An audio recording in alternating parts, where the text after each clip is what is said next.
Good evening to all. This is Shobharani. ఈ session యొక్క ఉద్దేశం మీ అందరూ మస్కులర్ డిస్ట్రోఫీకి మెడిసిన్ లేకపోవచ్చు, కానీ ఫిజియోథెరపీ వల్ల మన హెల్త్ ని చాలా ఇంప్రూవ్ చేసుకోవచ్చు. దాని పర్పస్ మీదే ఈ రోజు మనం ఈ జూమ్ సెషన్ కండక్ట్ చేసుకున్నాము.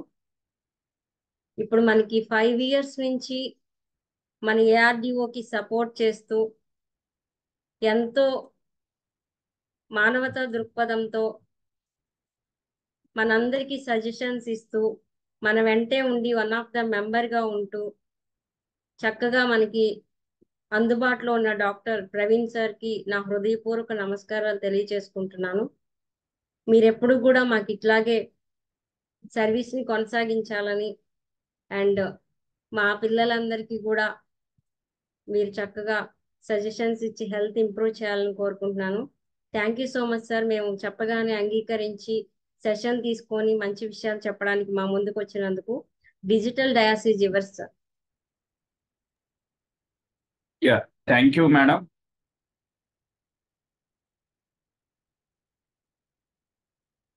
అందరికీ గుడ్ ఈవినింగ్ అండి.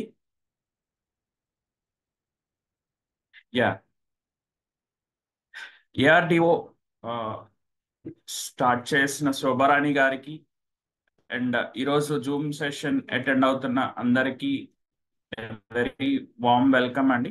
సో మనం బ్రీఫ్గా మస్కులర్ డిస్ట్రోఫీ గురించి అండ్ ఫిజియోథెరపీ ఏ విధంగా చేయాలి అనేది ఈరోజు చూద్దాం. మీకు ఎటువంటి డౌట్స్ ఉన్నా మీ డౌట్స్ అన్ని క్లారిఫై చేసే వెళ్తాను. సో మీకు చెప్పినప్పుడు సెషన్ జరుగుతున్నప్పుడు ఏమైనా డౌట్స్ ఉంటే ఒక పేపర్లో నోట్ చేసుకోండి. అండ్ ముందుగా power point share చేయదలుచుకున్నాను. Yeah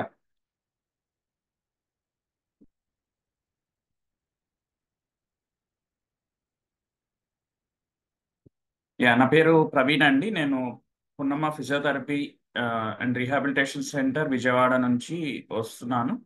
so ఈరోజు మెయిన్గా ఇక్కడ మనకు ఒక పిక్చర్ కనిపిస్తుంది. సో మనం ఇది just like tug of war అంటాం. అంటే మధ్యలో ఒక తాడుని కొంతమంది అటు కొంతమంది ఇటు లాగుతూ ఉంటారు కదా. నిత్యం మన మజిల్స్ కూడా మనం ఏ పని చేస్తున్నా, మనం చేతులు ముడుస్తున్నా, మోచేయి మడుస్తున్నా, జాపుతున్నా, మన ఇంటర్నల్ గా మన మజిల్ ఈ విధంగా స్లైడింగ్ ఫిలమెంట్ థియరీ ప్రకారం ఇలా స్లైడ్ అవుతూ ఉంటది అనమాట. సో మనం చేయి దగ్గరికి మడుస్తున్నప్పుడు మన మజిల్స్ అన్ని ఇట్లా దగ్గరికి వస్తాయి. మనం చేయి జాపుతున్నప్పుడు మన మజిల్స్ అన్ని ఇలా దూరంగా వెళ్ళిపోతూ ఉంటాయి. సో మెయిన్ గా మస్కులర్ డిస్ట్రోఫీలో ఈ ultra micro structure of a మజిల్లోనే ప్రాబ్లం ఉంటుందండి. సో దాని వలన మజిల్ బ్రేక్ డౌన్ అయిపోతూ ఉంటుంది. మజిల్లో ప్రోటీన్ బ్రేక్ డౌన్ అయిపోతూ ఉంటుంది. ఆ ప్లేస్లో ఫ్యాట్ కణం వచ్చి చేరుతుంది. దానివలన మనం రోజువారీ పనులు చేసుకోవడం చాలా ఇబ్బందితో కూడుకున్నట్టు ఉంటుంది అనమాట.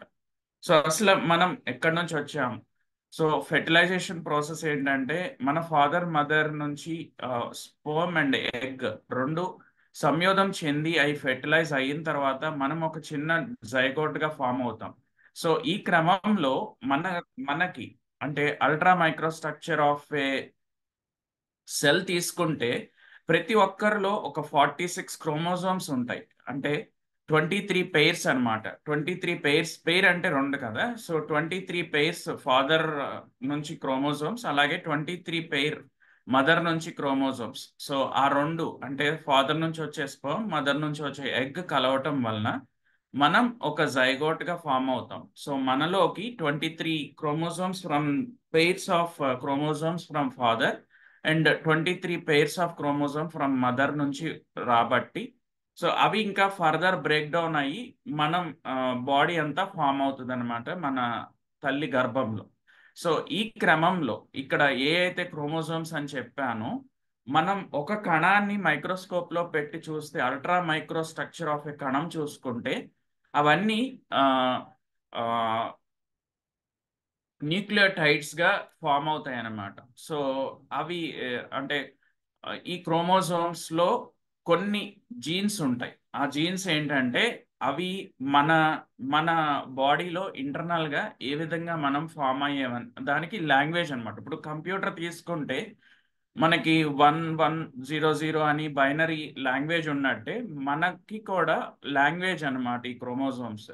సో ఆ క్రోమోజోమ్ డిఫెక్ట్, ఆ దాంట్లో ఉండే జీన్ డిఫెక్ట్ వలన మెయిన్గా ఆ పర్టికులర్ క్లయింట్కి ఈ మస్కులర్ డిస్ట్రోఫీ అనే డిసీజ్ వస్తుంది అనమాట. సో ఆ క్రోమోజోమల్ లెవెల్లో అల్ట్రా మైక్రోస్ట్రక్చర్ ఆఫ్ ఏ కణంలో చూసుకుంటే ఆ కణంలో ఉన్న 23 pairs ఆఫ్ క్రోమోజోమ్స్లో ఒక క్రోమోజోమ్లో ఒక జీన్లో లోపం వలన యూజువల్గా ఎక్స్పీ 2.1.2 ఆ జీన్లో లోపం ఉండటం వలన వాళ్ళందరికీ మస్కులర్ డిస్ట్రోఫీ వస్తుంది. సో ఫస్ట్ ఇప్పుడు మన హ్యూమన్ సెల్ తీసుకుంటే ముందు ఒక కణం అనమాట. కణంలో మనం మైక్రోస్కోప్లో చూసుకుంటే క్రోమోజోమ్ ఉంటుంది. సో ఇవి 23 pairs అని చెప్పా కదా, ఇదొక పెయిర్ అనమాట. సో ఈ రెండు కలిపి ఒక జీన్, ఒక డిఎన్ఏ హెలికల్ మోడల్గా ఇలా క్రిస్ క్రాస్ అయ్యి మనకి న్యూక్లియస్ అలాగే కణంలో కణ పొర ఇవన్నీ ఫామ్ అవుతాయి. సో ఒక జీన్లో ప్రోటీన్ లోపం వలన, అంటే జీన్సే ప్రోటీన్గా ఫామ్ అవుతాయి, ఆ ప్రోటీన్సే మజిల్స్గా ఫామ్ అవుతాయి. సో పిండం నుంచి మనిషి ఎదిగే క్రమంలో సో ఈ జీన్స్ అనేది చాలా ముఖ్య ప్లేస్ పార్టిసిపేట్ చేస్తాయి అనమాట. అసలు మస్కులర్ డిస్ట్రోఫీస్ అంటే ఏంటి? మస్కులర్ డిస్ట్రోఫీస్లో చాలా రకాలు ఉన్నాయి. It is a heterogeneous group of inherited disorder. ఇది ఎవరికి వాళ్ళకి రాదనమాట. ఇది వంశపారంపర్యంగా మన ఫాదర్ నుంచి మదర్ నుంచి మన జీన్స్లో ఉన్న లోపం వలన ఈ మస్కులర్ డిస్ట్రోఫీ డిసీజ్ వస్తుంది. ఇది అందరికీ రాదు. ఎవరైతే ఆ జీన్ డిఫెక్ట్తో పుట్టారో వాళ్ళకి మాత్రమే వస్తుంది. సో ఎక్కువగా మేల్స్ ఎక్కువగా ఇన్వాల్వ్ అవుతారు. ఫీమేల్స్లో కూడా ఎక్కువగా క్యారియర్స్ ఉంటారు. అండ్ ఆ జీన్ లోపం అంటే ఫాదర్ మదర్ ఇద్దరిలో లోపం ఉన్నప్పుడు యూజువల్గా ఫీమేల్స్ కూడా ఎఫెక్ట్ అవుతారు. So muscular dystrophy are a heterogeneous group of inherited disorder with gradual degeneration of the muscle fiber. So gradual గా మజిల్ ఫైబర్ అనేది, అంటే మజిల్ అనేది ఒక పెద్దది. సో ఆ మజిల్లో మళ్ళీ చిన్న చిన్నగా muscle fibres, group of muscle fibres అన్నీ కలిపి ఒక మజిల్ అవుతుంది. సో ఆ మజిల్ ఫైబర్ డీజనరేట్ అవ్వటం వలన సో యూజువల్గా అన్ని పనులు చేసుకోలేకపోవడం జరుగుతుంది.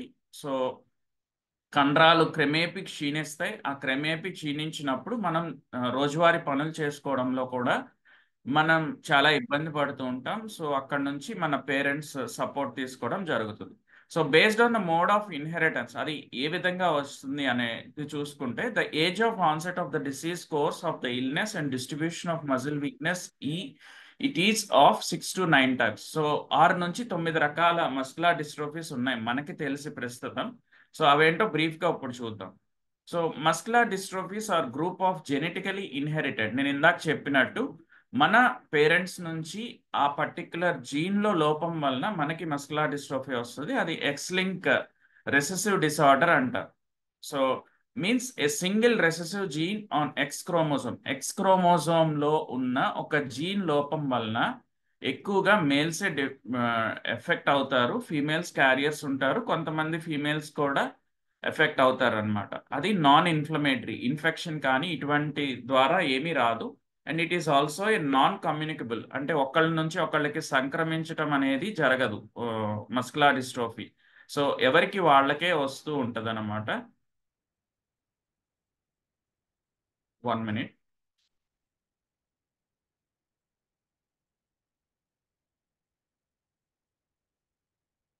యా, స్క్రీన్ షేర్ అవుతుందండి.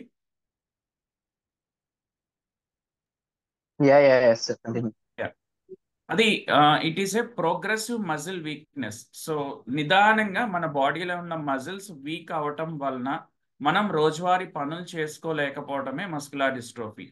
And with no neurological cause. So ఇది జనరల్గా మజిల్లో మాత్రమే ప్రాబ్లమ్స్ ఉంటాయి. సో మజిల్లో ప్రాబ్లం వచ్చిన తర్వాత క్రమేపీ దానికి సంబంధించిన బోన్స్ కూడా వంకర తిరగటం అలా జరుగుతుంది. ఇది కేవలం మజిల్ అండ్ బోన్ డిజార్డర్ మాత్రమే, న్యూరలాజికల్గా ఎటువంటి ప్రాబ్లమ్స్ ఉండవు.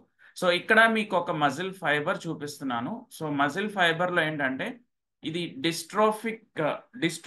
డిస్ట్రోఫిక్ మజిల్ ఫైబర్ రిపేర్స్ జరుగుతూ ఉంటాయి. సో మన బోన్స్లోను మజిల్స్లోను న్యాచురల్గా ఏంటంటే డైలీ కొత్త కొత్త కణాలు ఫామ్ అవుతూ ఉంటాయి, పాత కణాలు చనిపోతూ ఉంటాయి, అవి డిసింటిగ్రేట్ అవుతూ ఉంటాయి మన బాడీలో. సో ఈ ఇంబ్యాలెన్స్ కూడా జరుగుతుంది మస్కులర్ డిస్ట్రోఫీలో. అంటే కొత్త మజిల్ కణాలు, కొత్త బోన్ కణాలు ఫామ్ అవటంలో కూడా మనకి రోజు జరగాల్సిన విధంగా జరగకుండా కొంచెం ప్రాసెస్ స్లో అవుతుంది. ఆ స్లో అయినప్పుడు ఎక్కువ బ్రేక్ డౌన్ అవుతుంది, తక్కువ రిపేర్ అవుతుంది. సో ఎప్పుడైనా తక్కువ రిపేర్ అయినప్పుడు మన రోజువారీ పనులు చేసుకోవడం చాలా కష్టంతో కూడుకున్నట్టు ఉంటుంది. సో ఇప్పుడు యూజువల్గా ఈ అసలు మస్కులర్ డిస్ట్రోఫీ డెఫినేషన్ ఏంటంటే it refers to A group of hereditary disorders. So అవి ఒక గ్రూప్ ఆఫ్ డిసార్డర్స్ అన్నమాట దట్ కాస్ ప్రోగ్రెసివ్. ప్రోగ్రెసివ్ అంటే క్రమేపీ మనకి ఇబ్బంది అవుతుంది. అంటే స్కూల్కి వెళ్ళే పిల్లలకి మనం పుట్టినప్పుడు ప్రాబ్లం ఏమి ఉండదు.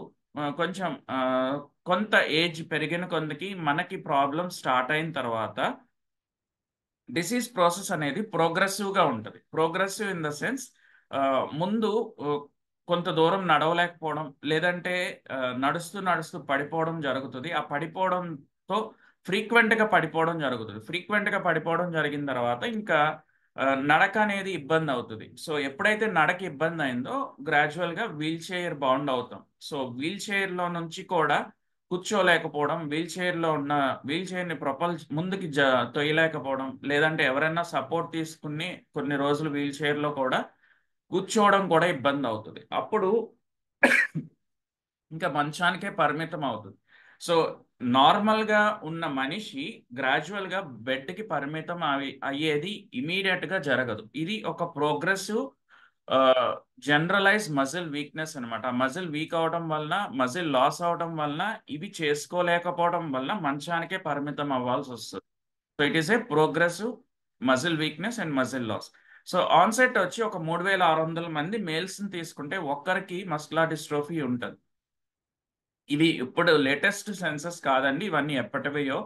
సో ఒక 3600 మంది మేల్స్ని తీసుకుంటే వాళ్ళల్లో ఒక్కళ్ళకి మస్కులర్ డిస్ట్రోఫీ అయ్యి ఉండొచ్చు. అండ్ యూజువల్గా 6 years లోపే అందరూ డయాగ్నోస్ అవుతారు. అండ్ కొన్ని కొన్ని types of muscular డిస్ట్రోఫీలో 10 years 20 years తర్వాత కూడా డయాగ్నోస్ అయ్యే డిస్ట్రోఫీస్ ఉన్నాయి. డిస్ట్రోఫీ అంటున్నాను ఇందాకటి నుంచి. అసలు ఏంటి అంటే అది ఒక అబ్నార్మల్ గ్రోత్. నార్మల్గా పెరగటం కాకుండా అబ్నార్మల్గా పెరుగుతుంది. మనం పిక్క కండరాలు, లేదంటే ఆ, మన పొట్ట కండరాలు ఇవి చూసుకుంటే యూజువల్గా లాంగ్ స్టాండింగ్ మస్కులర్ డిస్ట్రోఫీతో సఫర్ అవుతున్న వాళ్ళ పిక్కలు బాగా లావు ఉంటాయి, ఉండాల్సిన సైజ్ కంటే ఎక్కువ లావు ఉంటాయి. ఎందుకు అంటే అక్కడ మజిల్ బ్రేక్ డౌన్ అయిపోయి ఆ మజిల్ బ్రేక్ డౌన్ అయిన ప్లేస్లో ఫ్యాట్ కణం వచ్చి చేరుతూ ఉంటుంది అనమాట. ఆ ఫ్యాట్ కణం వచ్చి చేరినప్పుడు యూజువల్గా సైజ్ పెరుగుతుంది. సో దాన్నే సూడో హైపర్ట్రోఫీ అంటాం. అంటే నార్మల్గా డిస్ట్రోఫీ అంటే మజిల్ కణం చనిపోవడం అనమాట. ఆ డిస్ట్రోఫీ దగ్గర ఆ ప్లేస్లో ఒక ఫ్యాట్ కణం వచ్చి అదేంటంటే మజిల్ నార్మల్గా ఉన్నట్టు ఉంటుంది. ఇప్పుడు జిమ్కి వెళ్ళే వాళ్ళ జిమ్కి వెళ్ళే వాళ్ళని చూస్తే వాళ్ళు బాడీ చాలా పటిష్టంగా, చాలా దృఢంగా ఉంటారు. సో డిస్ట్రోఫీ వచ్చినప్పుడు కూడా వాళ్ళ గర్త్ తగ్గదండి. మజిల్ గర్త్ తీసుకుంటే బాగా లావుగా వీళ్ళకి చాలా మజిల్ ఉన్నట్టు ఉంటుంది. బట్ ఇంటర్నల్గా చూసుకుంటే అక్కడ మజిల్ ప్రోటీన్ కాకుండా ఫ్యాట్ కణాలు ఎక్కువ ఉంటాయి అన్నమాట. సో టైప్స్ ఆఫ్ డిస్ట్రోఫీస్ ఏంటంటే బ్రీఫ్గా చెప్తాను నేను. Pseudo hypertrophic muscular dystrophy or Duchenne's type of muscular dystrophy, DMD అని ఇనే ఉంటారు అందరూ.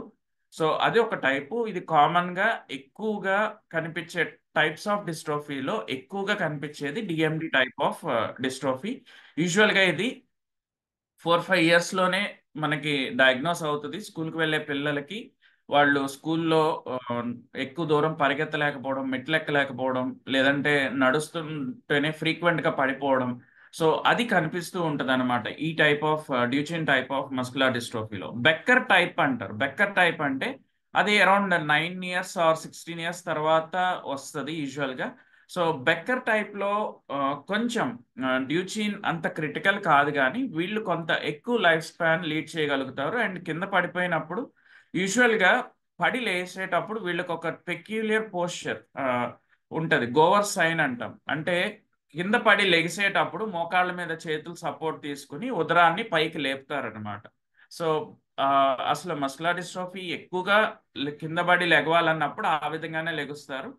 సో ఇంకా వేరే టైప్ తీసుకుంటే ఫేషియోస్కాపులోహ్యూమరల్ ఆర్ ల్యాండౌజీ జిజ్రీన్ డిస్ట్రోఫీ అని ఇదొక టైప్. సో పేరులోనే ఉంది, మొహము మన రెక్కలు అలాగే తొంటి కండ్ర రెక్కల వరకే ఇన్వాల్వ్ అవుతుంది దీంట్లో. లింగడిల్ ఆర్ ఎబ్స్ టైప్ డిస్ట్రోఫీ ఏంటంటే మన గూడు అలాగే తొంటి. అలాగే ఎమిరీ డెరిఫిస్ టైప్ ఆఫ్ డిస్ట్రోఫీ అనేది ఇది ఒకటి. ఆక్యులార్ మయోపతీస్ అంటే కళ్ళకి సంబంధించిన కండరాలు లో ప్రాబ్లం అనమాట. కంజెనిటల్ మయోపతీస్ అనేది చాలా రేర్ అండి, ఇది కూడా ఒక టైప్ ఆఫ్ డిస్ట్రోఫీ. అలాగే ఫుకియామా టైప్ ఆఫ్ డిస్ట్రోఫీ అనేది జపాన్లో ఎక్కువగా చూస్తూ ఉంటాం. సో ఇవి గ్రాస్గా ఒక టైప్ ఆఫ్ డిస్ట్రోఫీ అంటే. అసలు డ్యూచెన్ మస్కులర్ డిస్ట్రోఫీ ఏంటంటే ఇక్కడ పిక్చర్లో చూపిస్తున్నట్టు ఈ డాటెడ్ లైన్స్లో ఉన్న మజిల్స్ ఎక్కువగా ఇన్వాల్వ్ అవుతూ ఎఫెక్ట్ అవుతూ ఉంటాయి. ఇది ఒక జెనెటికల్ డిసార్డర్. నేను ఇందాక చెప్పినట్టు ఎక్స్ లింక్ రెసెసివ్ ఇన్హెరిటెన్స్ అంటే ఫాదర్లో XY క్రోమోజోమ్స్ ఉంటాయి, మదర్లో XX క్రోమోజోమ్స్ ఉంటాయి. సో ఈ ఎక్స్ లింక్ రెసెసివ్ ఇన్హెరిటెన్స్ ద్వారా మస్కులర్ డిస్ట్రోఫీ అంటే ఎక్స్ క్రోమోజోమ్లో ఉన్న జీన్ డిఫెక్ట్ వలన యూజువల్గా వచ్చే డిస్ట్రోఫీ డ్యూచెన్ మస్కులర్ డిస్ట్రోఫీ. ఇక్కడ ఏంటంటే అబ్నార్మల్ జీన్ ఎక్కడ ఉంటుంది అంటే వీళ్ళకి ఎక్స్ క్రోమోజోమ్లో సైటోజెనెటిక్ బ్యాండ్ అక్కడ XP21 అనే జీన్ లోపం వలన వాళ్ళకి డ్యూచెన్ మస్కులర్ డిస్ట్రోఫీ వస్తుంది. ఇది 1/3 of new cases have no previous family history. ఇక్కడ ఏంటంటే వాళ్ళ ఫ్యామిలీలో ఎవరికి వచ్చి ఉండదు, but all of a sudden ఏదైనా మేనరికం పెళ్లి చేసుకున్నప్పుడు లేదంటే మదర్ నుంచి కానీ ఫాదర్ నుంచి కానీ వాళ్ళ ఎక్స్ క్రోమోజోమ్లో ఉన్న జీన్ డిఫెక్ట్ వలన ఆ బాబుకి రావచ్చు అనమాట ఈ Duchenne muscular dystrophy. So the deletion defect disrupts the reading frame of dystrophin in Duchenne muscular dystrophy. ఈ dystrophin అనే ప్రోటీన్ లోపం వలన ఆ పర్టికులర్ జీన్ లో ఆ బాబుకి ఆర్ పాపకి కానీ ఈ ప్రాబ్లం రావచ్చు. సో ఇక్కడ ఇందాక చెప్పినట్టు ఫాదర్ కనుక ఎఫెక్ట్ అయితే డాటర్స్ ఎప్పుడు క్యారియర్సే ఉంటారు, బట్ సన్స్ ఎఫెక్ట్ అవ్వకపోవచ్చు ఎక్కువగా ఎక్స్ లింక్ రెసెసివ్లో. సో ఇక్కడ జీన్ ఉంది చూడండి, జీన్లో ఎక్స్ లింక్లో ఇక్కడ ఈ మ్యుటేషన్లో డిఫెక్ట్ ఉండటం వలన. అదే మదర్ గనక ఫాదర్ అన్ఎఫెక్టెడ్ అయితే గనక మదర్ క్యారియర్ అయితే గనక, అంటే నేను యూజువల్గా చెప్పాను కదా ఫీమేల్స్ ఎప్పుడు క్యారియర్స్ ఉంటారు, వాళ్ళకి రాదు, బట్ వాళ్ళకి పుట్టబోయే పిల్లలకి వాళ్ళల్లో ఉన్న జీన్ లోపం పిల్లలకు వస్తుంది కానీ మదర్కి ఎప్పుడు రాదు. సో ఎక్స్ లింక్ రెసెసివ్ కాబట్టి ఎక్స్ క్రోమోజోమ్లో ఇక్కడ డిఫెక్ట్ ఉంది. సో ఇక్కడ డిఫెక్ట్ ఉన్నప్పుడు సన్ ఎఫెక్ట్ అవుతాడు, డాటర్ అగైన్ క్యారియర్ అవుతారు, అండ్ వీళ్ళకి 4 పిల్లలు పుడితే గనక 2 మాత్రం ఎస్కేప్ అవుతారు. ఒకళ్ళు పాప అయితే గనక క్యారియర్ అవుతుంది, బాబు అయితే గనక ఎఫెక్ట్ అవుతాడు. సో ఇది అందరికీ రావాలని లేదు, యూజువల్గా ఫీమేల్స్ ఎప్పుడూ క్యారియర్సే ఉంటారు. అండ్ ఫాదర్ గనక ఎఫెక్ట్ అయితే ఆ పర్టిక్యులర్ జనరేషన్లో 2 పిల్లలు కూడా ఎస్కేప్ అవ్వచ్చు. సో ఇవన్నీ ఎలా తెలుస్తాయి అంటే అందుకే జెనెటికల్ స్టడీ చేయించుకోండి, జెనెటికల్ టెస్ట్ చేయించుకొని మీకు పుట్టబోయే పిల్లలకి ఎంత ఛాన్స్ ఉందనేది కొంతవరకు తెలుస్తుంది. ఎందుకంటే ఆ రెసెసివ్ జీన్ ఉందా లేదా అనేది తెలుస్తుంది. అందుకు మెయిన్ జెనెటికల్ స్టడీ కావాల్సింది మనకి. So Duchenne muscular dystrophy main pathology ఏంటంటే నేను ఇందాక చెప్పా కదా, పిక్కలు బాగా లావుగా కనిపిస్తాయి, వాళ్ళు జిమ్కి వెళ్ళే వాళ్ళదిగా ఉంటుంది. బట్ ఇక్కడ ఏంటంటే వాళ్ళకి మజిల్లో డిస్ట్రోఫిన్ మజిల్ బ్రేక్ డౌన్ అయిపోవడం వల్ల ఆ పర్టికులర్ ఏరియాలో ఫ్యాట్ కణం వచ్చి చేరేసరికి పిక్కలు బాగా లావు ఉంటాయి, మజిల్ బాగా పెరిగింది అనుకుంటాం, బట్ పెరుగుతుంది అక్కడ మజిల్ కాదు. It is a otherwise called pseudo hypertrophy అంటాం. So clusters of basophilic fibres with vesicular nuclei, generalise fibrosis అంటే ఫైబ్రోస్ అయిపోతూ ఉంటుంది అక్కడ పర్టికులర్ ఏరియాలో, మజిల్ ఏముండదు. సో ఇక్కడ నేను ఇందాక చెప్పినట్టు మజిల్లో కొన్ని కణాలు చనిపోతూ ఉంటే ఆ చనిపోయేది ఎక్కువ అవుతుంది, కొత్తగా ఫామ్ అయ్యేది తగ్గిపోతుంది. తగ్గిపోయేసరికి ఆ ప్లేస్లో ఫ్యాట్ కణం వచ్చి చేరుతుంది అనమాట. మెయిన్ ఫ్యూచర్స్ ఏం కనిపిస్తాయంటే పెరినేటల్ హిస్టరీ ఉంటుంది, పేరెంట్స్కి ప్రాబ్లం ఉన్నట్టు తెలుస్తుంది. Early development of child is normal or slightly delayed. So వీళ్ళ నార్మల్ డెవలప్మెంట్ కూడా డిలే అవుతూ ఉంటుంది. అండ్ వాళ్ళ నడక ఎప్పుడు బాతు నడకలాగా ఉంటుంది. సో అంటే నడువుని అటు ఇటు ఊపుతూ నడుస్తారు. అండ్ వీళ్ళకి మెట్లు ఎక్కడం చాలా కష్టంగా ఉంటుంది. అండ్ ఎప్పుడు కూడా పిక్క కండరాలు 4-5 ఇయర్స్ నుంచే వాళ్ళకి బాగా లావుగా కనిపిస్తాయి డ్యూచిన్ మస్కులర్ డిస్ట్రోఫీలో. అండ్ ఇక్కడ మెయిన్ మజిల్స్ ఎఫెక్ట్ అయ్యేది ఏంటంటే anti gravity muscles. Anti gravity muscles అంటే మన భూమి అయస్కాంత శక్తి మన బాడీని ఎప్పుడు కింద పడేయాలని చూస్తుంది. బట్ కొన్ని కండరాలు, కొన్ని మజిల్స్ ఆ భూమి అయస్కాంత శక్తికి ఎదురు వర్క్ చేస్తూనే ఉంటాయి.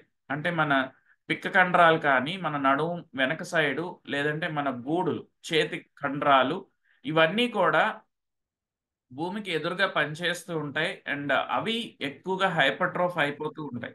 అండ్ మన ఇక్కడ కింద పిక్చర్ లో చూసినట్టు ఈ పెక్టరల్స్ మేజర్ అనేది మన ఛాతి మీద ఉండే కండరం అన్నమాట. అవన్నీ కూడా పాలిపోయి సన్నగా కనిపిస్తూ ఉంటాయి. అండ్ ఎక్కువగా ఆ, పిల్లలు బెడ్ రిడన్ అవుతారు. అండ్ అంబులేషన్, నడక అనేది 12 to 14 years నుంచి ఇంకా కష్టంతో కూడుకున్నది. 12 to 14 years వరకు పడుతూనో లేస్తూనో నడవగలుగుతారు. అండ్ ఇక్కడ బెడ్ రిడన్ అవ్వటం వలన హార్ట్ ఫెయిల్యూర్ కానీ, బాడీలో ఏదైనా ఇన్ఫెక్షన్ వచ్చి లైఫ్ టెర్మినేట్ అవ్వాల్సి వస్తుంది. సో అది.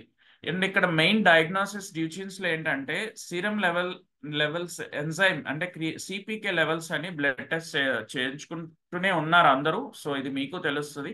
ఆ సిపికే లెవెల్స్ ఎప్పుడు బాగా హై ఉంటాయి డ్యూచిన్ మస్కులర్ డిస్ట్రోఫీలో. అండ్ కన్ఫర్మేషన్ కోసం ఈఎంజీ స్టడీస్ చేస్తారు న్యూరాలజిస్ట్. అండ్ వాళ్ళ ఆ ఈఎంజీ స్టడీలో amplitude and duration of motor unit potentials తక్కువగా ఉంటాయి.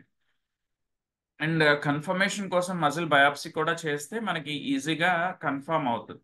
అండ్ నేను ఇందాకటి నుంచి డిస్ట్రోఫిన్ ప్రోటీన్ అంటున్నాను కదా, మన మజిల్ ని ఇక్కడ పిక్చర్ లో చూడొచ్చు.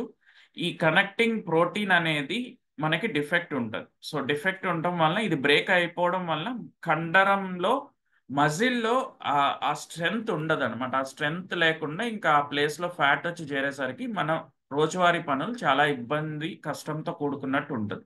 సో వీళ్ళని ఎలా మేనేజ్ చేయాలంటే, వీళ్ళకి మీకు అందరికీ తెలిసిందే, దీనికి మెడిసిన్ లేదు. అండ్ ఫిజియోథెరపీ ఒక్కటే. సో కంట్రాక్చర్స్ అవ్వకుండా అండ్ ప్రాబ్లమ్స్ రాకుండా మన లైఫ్ స్పాన్ అయితే పెంచుకోగలం, కానీ పూర్తిగా నివారణ అనేది లేదు. అంటే ఫర్ ఎగ్జాంపుల్ ఇప్పుడు ఫిజియోథెరపీ చేసుకోవడం వలన మీకు లైఫ్ స్పాన్ 5 to 10 years అట్లా మీ ప్రాబ్లమ్స్ ని పోస్ట్పోన్ చేయగలుగుతాం మనం. అండ్ అలాగే మన జాయింట్స్ కూడా వంకర తిరిగిపోతాయి.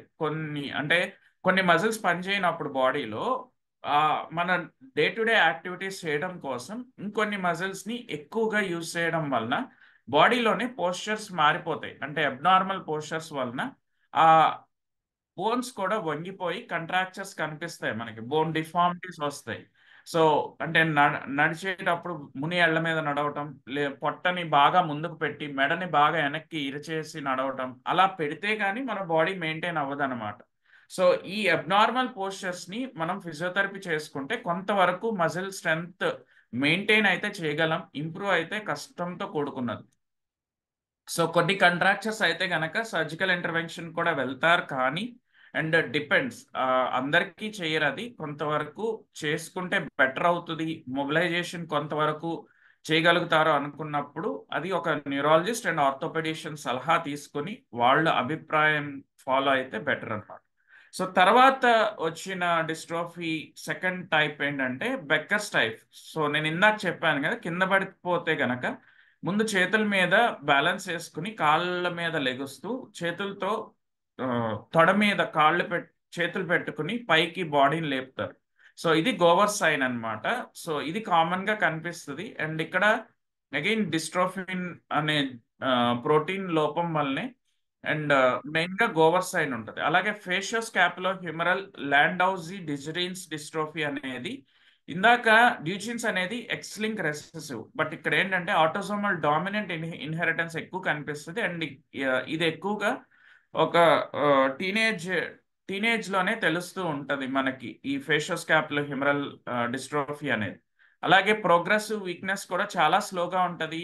Face and shoulder girdle muscles అంటే ఈ ఛాతీ చుట్టూతా ఉండే గూడు కండరాలు మాత్రమే ఎక్కువగా వీక్ అవుతూ ఉంటాయి. అండ్ వీళ్ళు కళ్ళు ముయ్యాలన్నా చాలా కష్టంతో కూడుకుని బలవంతాన ముయ్యాల్సి వస్తుంది. విజిల్ వేయటం కానీ అలాగే నోట్లో గాలి పుక్కిలిచ్చటం, ఇటువంటి కష్టంతో కూడుకుని ఉంటాయి. ఎందుకంటే ఫేస్ మజిల్స్ కూడా మనకి మస్కులర్ డిస్ట్రోఫీ వచ్చి ఉంటుంది కాబట్టి, నవ్వాలన్నా లేదంటే ఫేషియల్ ఎక్స్ప్రెషన్స్ ఏమన్నా పెట్టాలన్నా కష్టంతో కూడుకుని ఉంటుంది.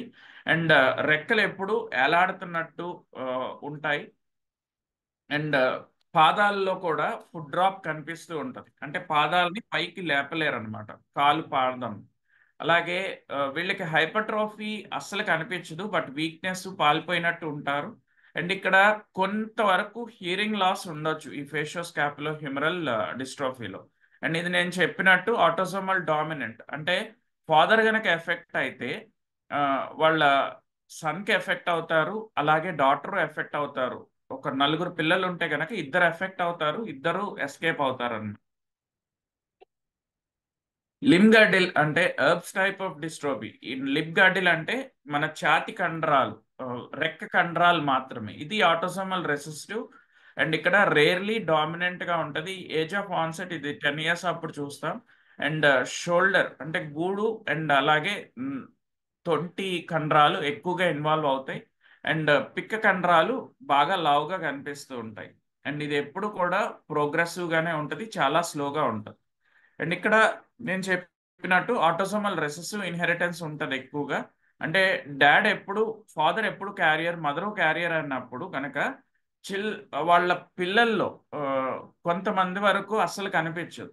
అండ్ కొంతమంది క్యారియర్స్ అవుతారు, వాళ్ళు సఫర్ అవరు కానీ వాళ్ళకి పుట్టబోయే పిల్లలు సఫర్ అవుతూ ఉంటారు. అందుకే జీన్ టెస్ట్ అనేది చాలా ఇంపార్టెంట్ మనకి మస్కులర్ డిస్ట్రోఫీలో. ఎమిరీ డిఫ్రిస్ టైప్ ఆఫ్ డిస్ట్రోఫీలో ఏంటంటే బెక్కర్ టైప్ లాగానే ఉంటుంది. అండ్ మోచేతుల దగ్గర, పాదాల దగ్గర అండ్ మెడ దగ్గర కంట్రాక్చర్స్ ఎక్కువ కనిపిస్తాయి, అంటే వంకరలు తిరిగిపోయి ఉంటాయి ఎక్కువగా. అండ్ వీళ్ళకి హార్ట్ రిలేటెడ్ కార్డియోమయోపతి, ఎందుకంటే హార్ట్ కూడా మజిలే కాబట్టి అది కూడా ఇన్వాల్వ్ అవుతుంది. అండ్ ఇక్కడ కండక్షన్ డిస్టర్బెన్స్లు కొంచెం ఎమిరీ డ్రెఫిస్ లో ఎక్కువగా కనిపిస్తుంటాయి. ఆక్యులార్ మయోపతీస్ అనేది again it is an autosomal dominance.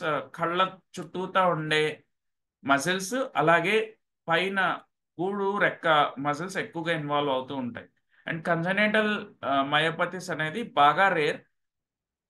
And Fukuyama type of dystrophy, ఇది యూజువల్గా జపాన్లో చూస్తాం. అండ్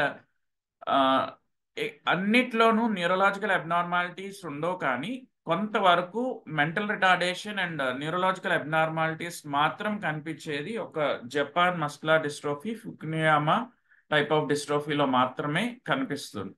సో ఇప్పుడు ఈరోజు మనం గ్యాదర్ అయింది అసలు మెయిన్ టాపిక్ ఇదే, ఫిజియోథెరపీ మేనేజ్మెంట్ ఏం చేయాలి.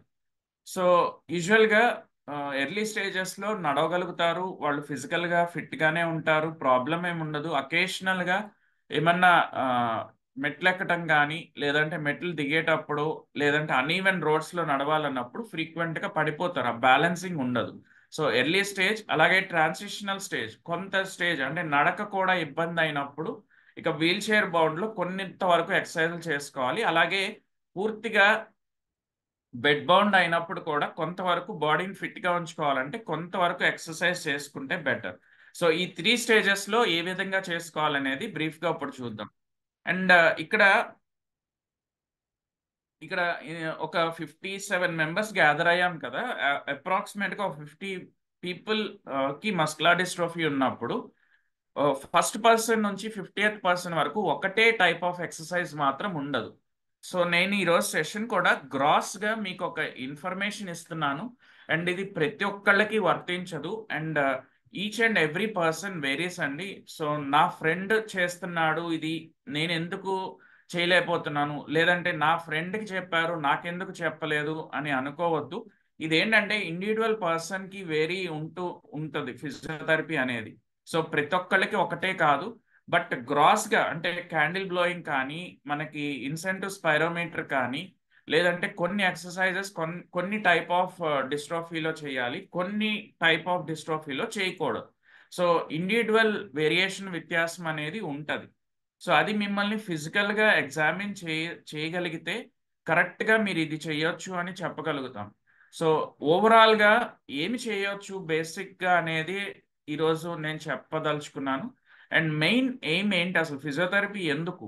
సో మెయింటైన్ మజిల్ స్ట్రెంగ్త్ ఎప్పుడూ కూడా నార్మల్గా ఉన్నప్పుడు మన కండలు పెంచుకోవాలని మనం జిమ్కి వెళ్తాం. బట్ మస్కులర్ డిస్ట్రోఫీ అని డయాగ్నోస్ అయిన తర్వాత మన కండరం అనేది పెరగటం జరగదు. సో అట్లీస్ట్ ఉన్న మజిల్ స్ట్రెంగ్త్ నన్నా మనం మెయింటైన్ చేసుకుంటే మన లైఫ్ స్పాన్ కొంతవరకు ఇబ్బంది లేకుండా ఉంటుంది. సో అసలు ఇంప్రూవ్ అవ్వదు కదా, మరి ఫిజియోథెరపీ ఎందుకు నేను చెయ్యను అని కొంతమంది అంటూ ఉంటారు. సో చెయ్యకపోతే మనకి ఎండ్ స్టేజ్ అనేది ఒక 5-10 ఇయర్స్ తర్వాత వచ్చేది 2 to 3 ఇయర్స్లోనే ఎక్కువ చేంజెస్ వచ్చేస్తాయి బాడీలో. సో ఆ 2 to 3 ఇయర్స్ కాకుండా మన లైఫ్ స్పాన్ ఇంకొక 10 ఇయర్స్. సో మొన్న రీసెంట్గా అందరూ ఓటేసామని చూపించారు. ఇంకా 2-3 ఎలక్షన్స్లో మీ ఓటు హక్కు మీరు వినియోగించుకోవాలన్నా, ఈ సొసైటీలో మీ రోల్ మీరు యాక్టివ్గా పార్టిసిపేట్ చేయాలన్నా ఫిజియోథెరపీ అనేది చాలా మస్ట్. సో మనకి ఆకలేస్తే అన్నం తింటాం, అలాగే మీ మజిల్ని కూడా మంచి స్ట్రెంగ్త్ మెయింటైన్ చేసుకోవడానికి ఫిజియోథెరపీ అనేది ముఖ్య పాత్ర పోషిస్తుంది.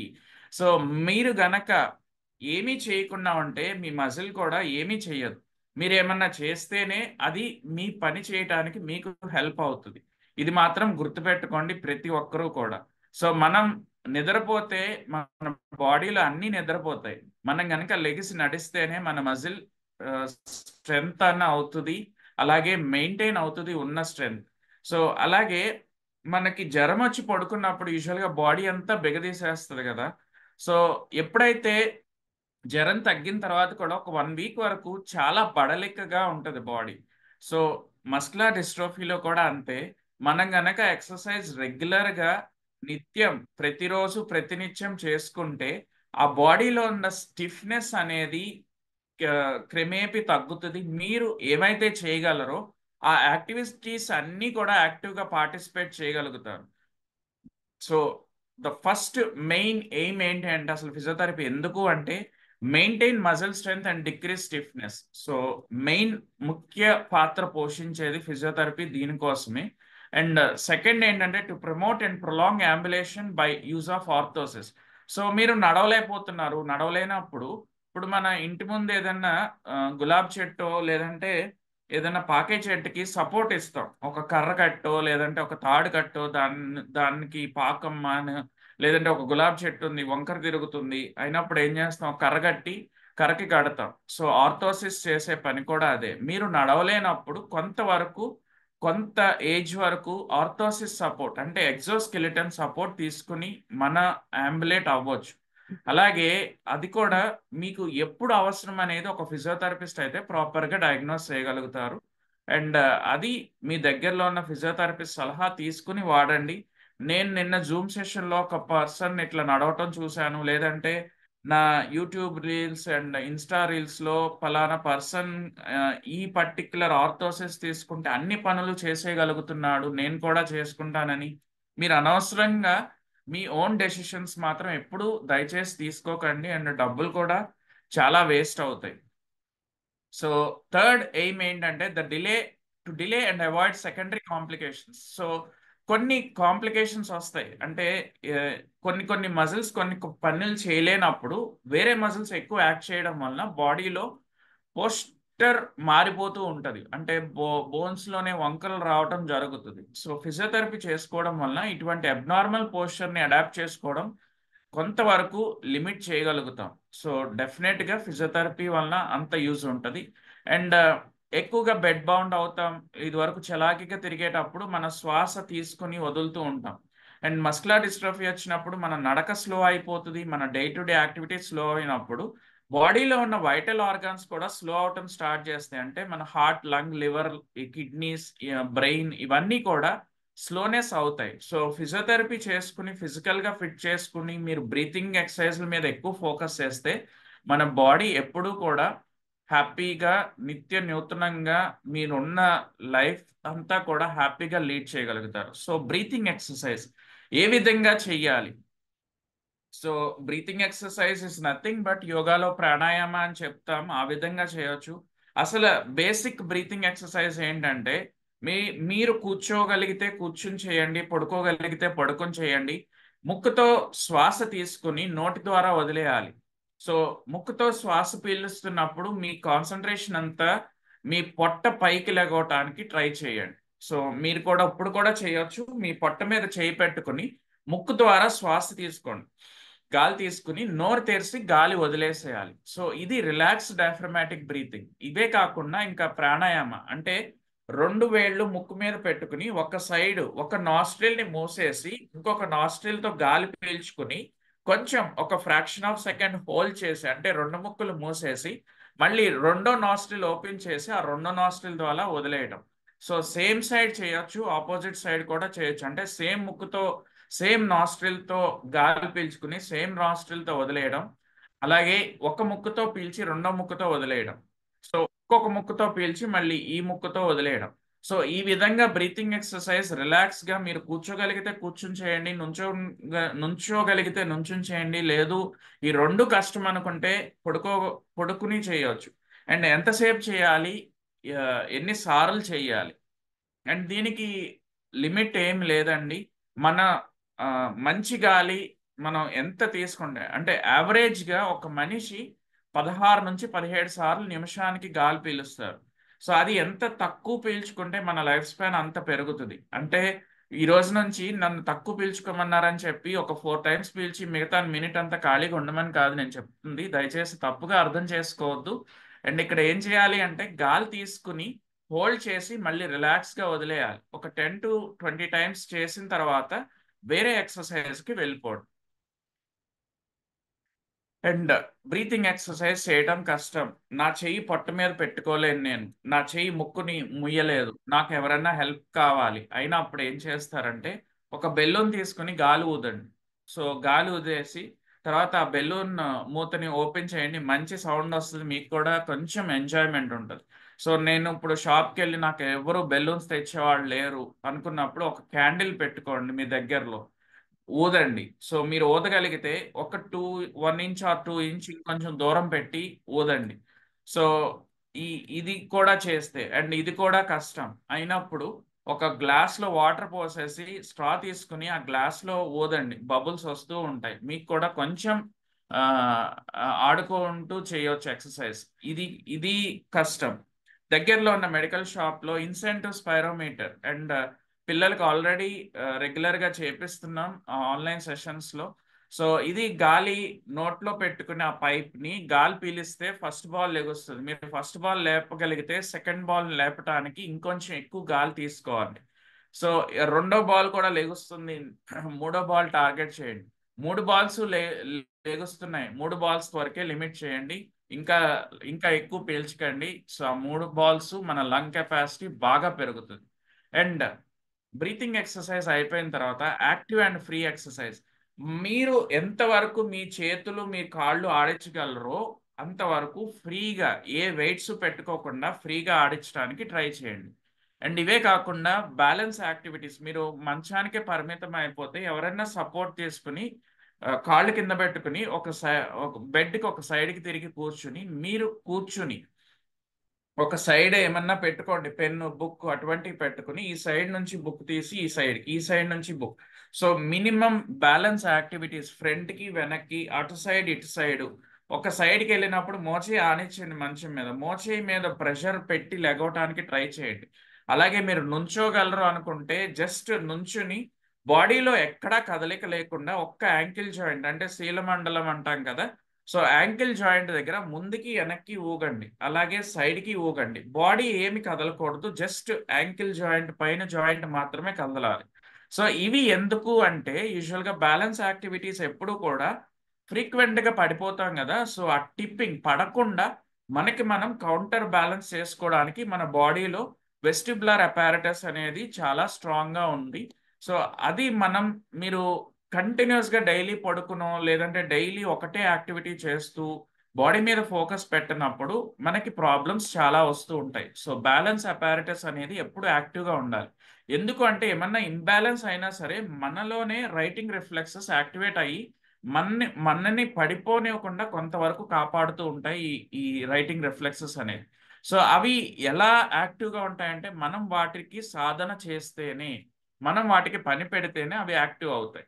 సో ఇక్కడ సింపుల్గా కొన్ని చూపించాను చూడండి. ఈ పిక్చర్లో కూర్చున్నప్పుడు మన రైట్ సైడ్ అంటే లెఫ్ట్ సైడ్ కి వంగి లెఫ్ట్ సైడ్ ఏమైనా కింద గ్లాస్ పెట్టుకుని పైకి తీసి ఇంకొక సైడ్ బాటిల్ పెట్టుకుని మళ్ళీ బాటిల్ తీసి ఈ బాటిల్లో నీళ్లు గ్లాస్లో పోయటం, గ్లాస్లో నీళ్లు బాటిల్లో పోయటం, ఇలా చిన్న చిన్న యాక్టివిటీస్ మీరు చేయగలిగినంతే చేయండి. సో నాకు మదర్ సపోర్ట్ కావాలి, ఫాదర్ సపోర్ట్ కావాలి అనకుండా వాళ్ళ సపోర్ట్ ఆల్రెడీ మీరు డే టు డే యాక్టివిటీస్ అన్నిటికీ తీసుకుంటున్నారు. ఖాళీగా ఐడల్గా కూర్చోకుండా సింపుల్ ఈ బ్యాలెన్స్ యాక్టివిటీ చేసుకోవడం వలన మన బాడీ మెకానిక్స్ చాలా వరకు కొన్ని పనులు మనమే చేసుకోగలుగుతాం. ఎంతసేపు పడుకుని ఒక రీల్స్ చూస్తూ మొబైల్ని కొన్ని గంటలు గ్యాప్ లేకుండా చేయగలుగుతున్నాం. సో మన బాడీ మీద కూడా కొంత ఫోకస్ పెట్టుకొని కొంతవరకు బాడీ మీద ఫోకస్ పెడితే కొంత లైఫ్ స్పాన్ మనకి ఇబ్బంది లేకుండా ఉంటుంది.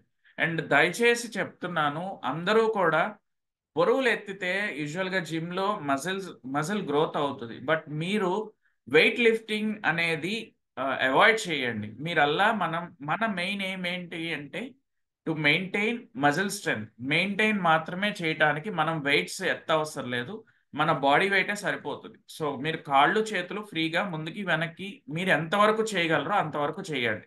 అండ్ నేను చేతులు ఎత్తలేనప్పుడు ఇంకొంచెం లేపటానికి ట్రై చేస్తే మీ చెయ్యి ఈ రోజు కాకపోయినా 10th డేకో 12th డేకో 20th డేకో కొంచెమన్నా లేపటానికి కొంత హెల్ప్ఫుల్గా ఉంటుంది.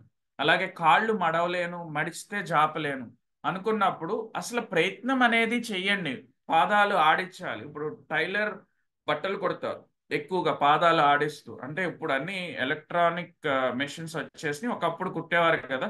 సో ఆ విధంగా పడుకుని పాదాలను ఆడిస్తే మన పిక్ అనేది మనకి ఒక సెకండ్ హార్ట్, రెండో గుండె అది మన.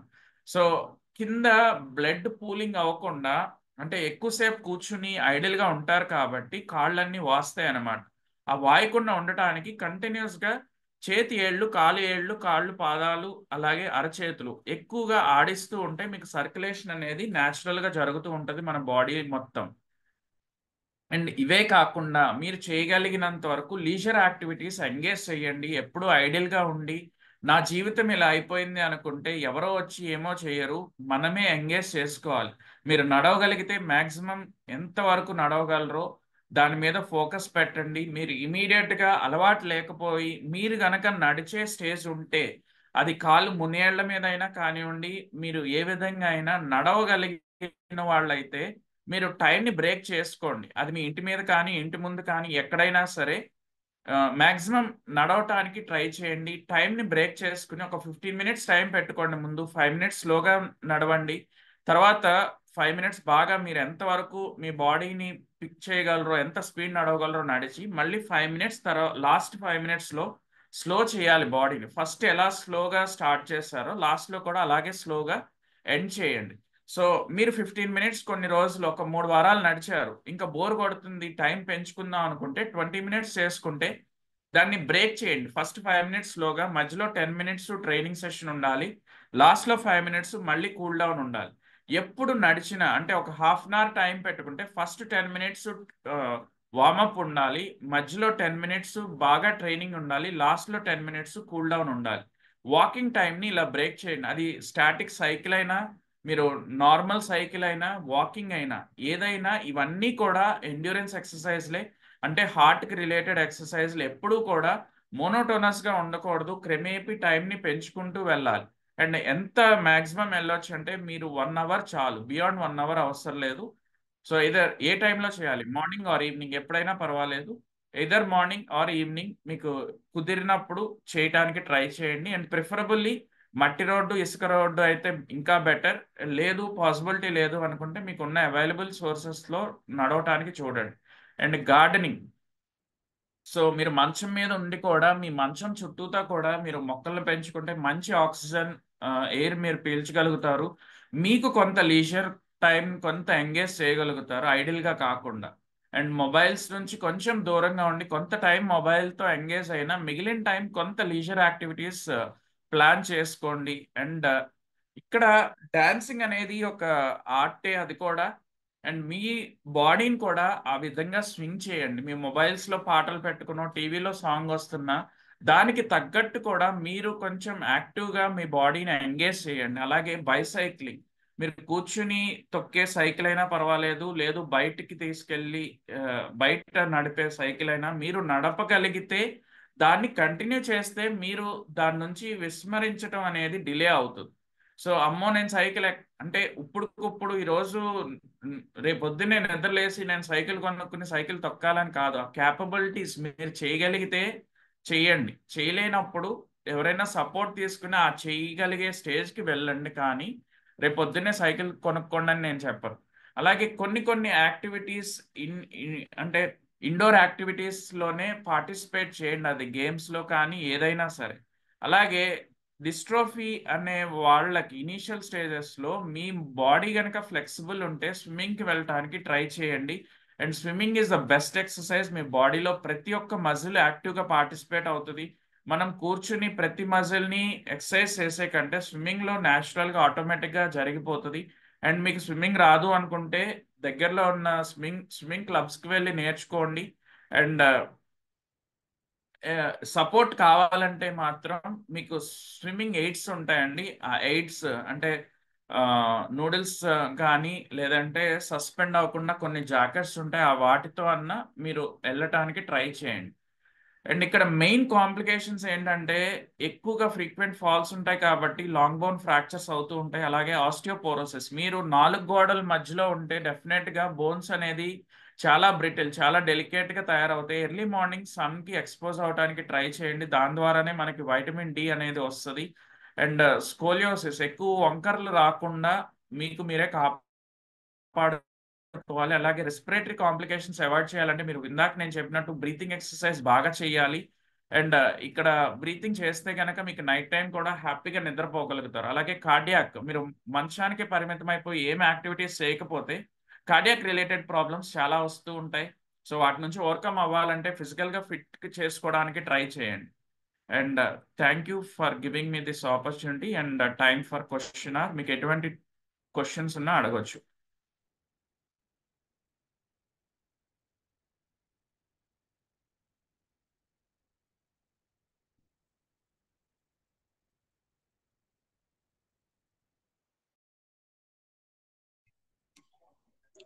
హలో, గుడ్ ఈవినింగ్ డాక్టర్ గారు.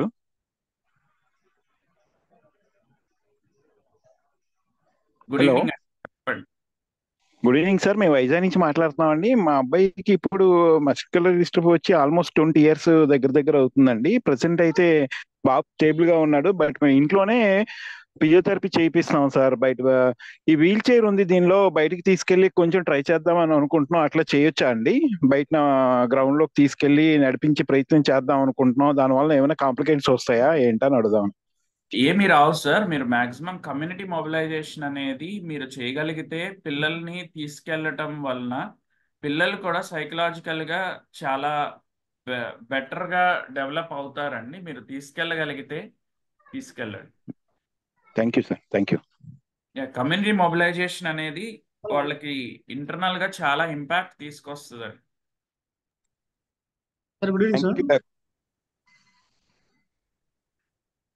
హలో సార్, మీకు పాసిబిలిటీ ఉంటే ఒకసారి హ్యాండ్ రైస్ చేయండి, డౌట్స్ ఉంటే.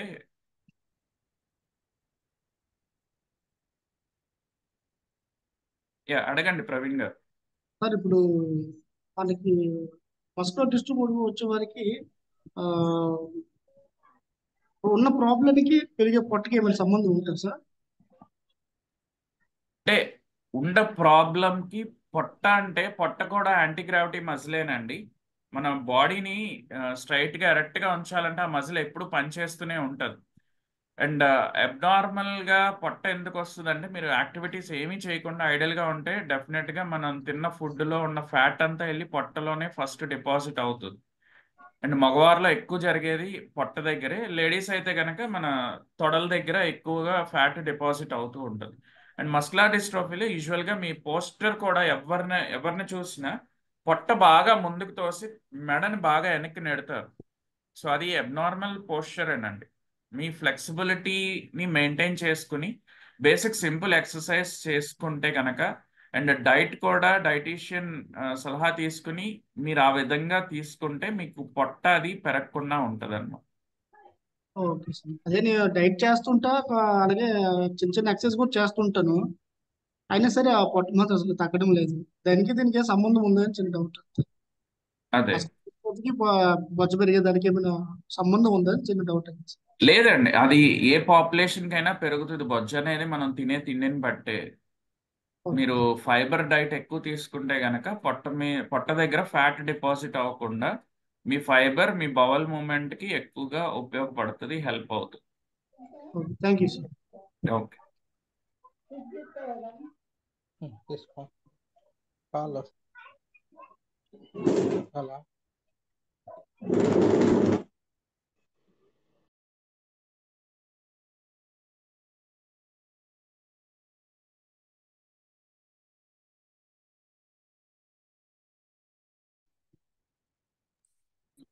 సార్ నమస్తే సార్. నమస్తే మేడం. సార్ నా పేరు సువర్ణ. నేను 1.5 year నుంచి తొడలు ఇదైపోయి నడవలేకపోతున్నాను. ఆ, ఇంకా నేను నడవలేను. సరే చిన్న చిన్న ఎక్సర్సైజ్ చేసుకుంటున్నా కానీ బాడీ కదలికలు అయితే ఉన్నాయి కానీ నడక అనేది రాలేదు. నేను నడవలేనా సార్ ఇంకా లైఫ్ లో? అలా అలా ఏమి ఉండదండి. మీరు రీసెంట్ గానే మీకు ఇబ్బంది అయింది కాబట్టి మీరు ఒక ఫిజియోథెరపిస్ట్ సలహా తీసుకోండి. మీరు ఎక్కడమ్మా ఉండేది? బెంగళూరు సెంట్ జాన్ హాస్పిటల్లో చూపించాము. వాళ్ళు లేదమ్మా కొంచెం కొంచెం ఫిజియోథెరపీ చేయించుకో, అంతకంటే ఏం చెప్పలేము అని అన్నారు. అదేనండి, ఒక రెగ్యులర్ గా మీరు కొన్ని రోజులు ఫిజియోథెరపీ తీసుకుంటే మీరు ఆ తొడల కండరాలకి కొంచెం ఉన్న స్ట్రెంగ్త్ నన్నా మెయింటైన్ చేసుకోగలిగితే మీరు నడవగలుగుతారు. అదే కాలు కింద మోపినా కూడా చాలా హెవీ పెయిన్ ఉందండి. ఓకే. అదే ప్రయత్నం చేద్దామన్నా చాలా పెయిన్ ఉంది, అందుకే ప్రయత్నం కూడా అదేనమ్మా, చేయడం. మీ ఓన్ గా మీరు ట్రై చేసే కంటే ఒక ఫిజియోథెరపీ సెంటర్కి వెళ్ళి మీరు గనక చేసుకుంటే కొన్ని డిఫరెంట్ యాక్టివిటీస్ ఉంటాయి మీకు. అది మీరు నడవటానికి ఏ మజిల్ ని స్ట్రెంగ్తన్ చేసుకుంటే నడుస్తారో దాన్ని బట్టి. ఆ, లేదు సార్, నేను జస్ట్ నడవలేకపోతున్నాను. అందుకే 1 year నుంచి బెడ్ మీకు కనిపిస్తుంది. ఒక్క నిమిషం బ్యాక్ కెమెరా లేకుండా ఇలాంటి బెడ్, ఒక్క నిమిషం సార్, ఇలాంటి మంచం మీదే ఆ, ఒక్క నిమిషం, ఇలా మంచం మీదే అన్ని చేసేసుకొని బెడ్కే పరిమితం అయిపోయాను. అట్లీస్ట్ అంటే ఫిజియోథెరపిస్ట్ ని మరి ఇంటికి పిలిపించుకుని ట్రై చేయొచ్చు కదమ్మా మరి. అంటే ఫిజియోథెరపీ అంటే చాలా కాస్ట్ అయిపోతుంది సార్, చేత కావట్లే. అయినప్పుడు మీరు అంటే మీరు ఆల్రెడీ బెడ్ ని అన్ని మోడిఫై చేశారు కాబట్టి మీరు ఫిజికల్ గా కూడా ఏమి యాక్టివ్ గా చెయ్యట్లేదు, అందుకని ఇంకొంచెం డిటోరియేట్ అవుతున్నారు. సో కొంతవరకు ఇంట్లో మీరు వీల్ చైర్ నుంచి వాష్రూమ్కి వెళ్ళేటట్టు అట్లా అన్నా ప్లాన్ చేసుకుంటే, bed to wheelchair shift అవటం నేర్చుకుని వీల్ చైర్ ద్వారా కమ్మడి దగ్గరికి వెళ్ళేటట్టు ప్లాన్ చేసుకున్నారనుకోండి, కొంత మొబిలిటీ ఉంటుంది కదా. మీరు అన్ని మీ బెడ్ దగ్గరే అన్ని అరేంజ్ చేసేసుకుంటే ఇంకా మీకు నడవాలన్న అంటే థాట్ కూడా రాదు కదా. అంటే నిజమే సార్, కానీ ఇంట్లో హెల్ప్ చేయడానికి ఎవరు లేరు. అమ్మ నేను తప్ప ఎవరు లేరు. అమ్మ కూడా ఏజుడు, అందుకని ఏం చేయాలో తోచట్లేదు. సో బెడ్ మీదే కొన్ని యాక్టివిటీస్ చేసుకుంటే మీకు మజిల్ ని కొంతవరకు స్ట్రెంగ్త్, ఇప్పుడున్న స్ట్రెంగ్త్ నన్నా మీరు మెయింటైన్ చేసుకోగలిగితే, మీరు నడక అనేది లాంగ్ గోల్ పెట్టుకోవాలి మీరు, అది ఇప్పటికిప్పుడు రాదండి. Okay sir, thank you. అదే అక్కడ అన్నారు లావు తగ్గాలమ్మా అన్నారు.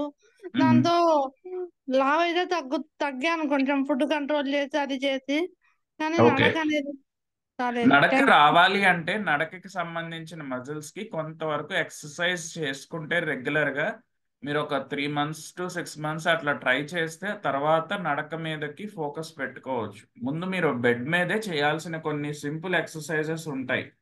మీకు ఏమన్నా పాసిబిలిటీ ఉంటే ఈసారి వెళ్ళినప్పుడు ఆ నడకకి సంబంధించిన ఎక్సర్సైజ్ ఏంటి అని అడగండి థెరపిస్ట్ ని. అప్పుడు మీ మజిల్ ని ఒకసారి స్ట్రెంగ్త్ టెస్ట్ చేసి దానికి తగ్గట్టు చెప్తారు.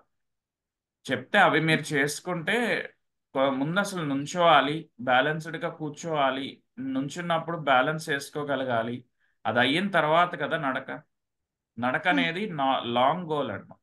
దాని ముందు అదే మీరు కొన్ని అచీవ్ అవ్వాలి. కూర్చోవడం అయితే ఎంతసేపు అయినా కూర్చోగలుగుతున్నాను. ఓకే. 5-10 hours అయినా కూర్చుంటున్నాను. దానికి అదేనా. Thank you sir. Okay.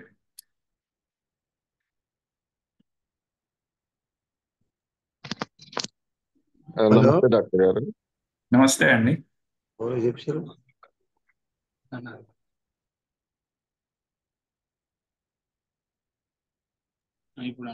Hello చెప్పండి. నమస్తే డాక్టర్ గారు. నమస్తే అండి. మాది శ్రీకాకుళం అండి. ఓకే. మా బాబు మామూలుగా నడుస్తుండగా పడిపోయాడు సారు. హలో చెప్పండి, వినిపిస్తుందండి. ఆ, నడుస్తుండగా పడిపోతే రాడ్ ఓకే అండి, మీట్లోకి వెళ్ళిపోయారు.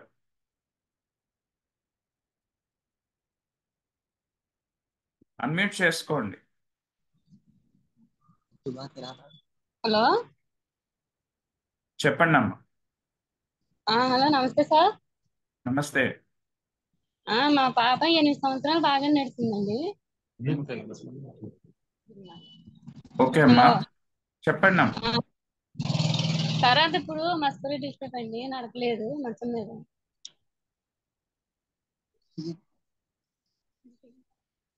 మీ డౌట్ ఏంటో అడగండి అమ్మా.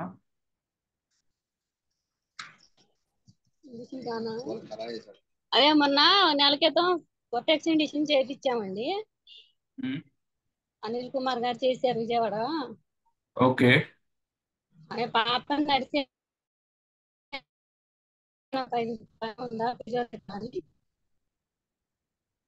8 సంవత్సరాలు బాగా నడిచింది అదే సార్.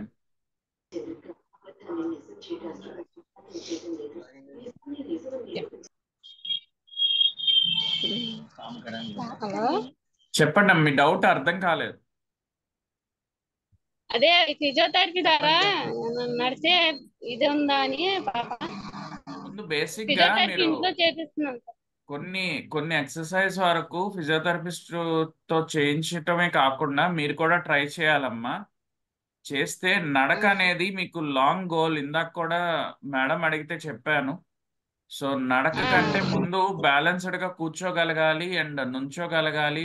నుంచున్న బ్యాలెన్సింగ్ అది ఉండాలి. ఉండిన తర్వాత అది కూడా వచ్చిన తర్వాత అప్పుడు నడకమ్మ. లేదు సార్, అర్థమైందా? అసలు నడవదు సార్. ముందు ఇవన్నీ పాప చేసి అంటే ఇవన్నీ నడవదు. వచ్చి ఇంజక్షన్ చేపిస్తాం, దాని ద్వారా నేను ఫలితం ఉంటుంది సార్. ఉండదమ్మా. ఇంజక్షన్ల వల్ల మనకి నడక రాదు. నడక రావాలి అంటే మనం ఎక్సర్సైజే చేయాలి. ఎక్సర్సైజ్ చేస్తేనే మన మజిల్స్ స్ట్రెంగ్త్ ఉంటుంది. ప్లస్ ఇప్పుడున్న స్ట్రెంగ్త్ని మెయింటైన్ చేసుకుంటే దాన్ని బట్టి ముందు అసలు బ్యాలెన్స్డ్గా కూర్చోగలిగి నుంచోగలిగితే తర్వాత నడక సంగతి మీరు.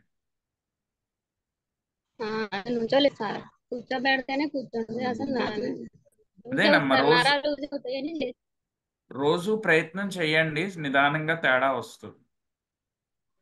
సరే సార్. బట్టి దిखाए क्या है।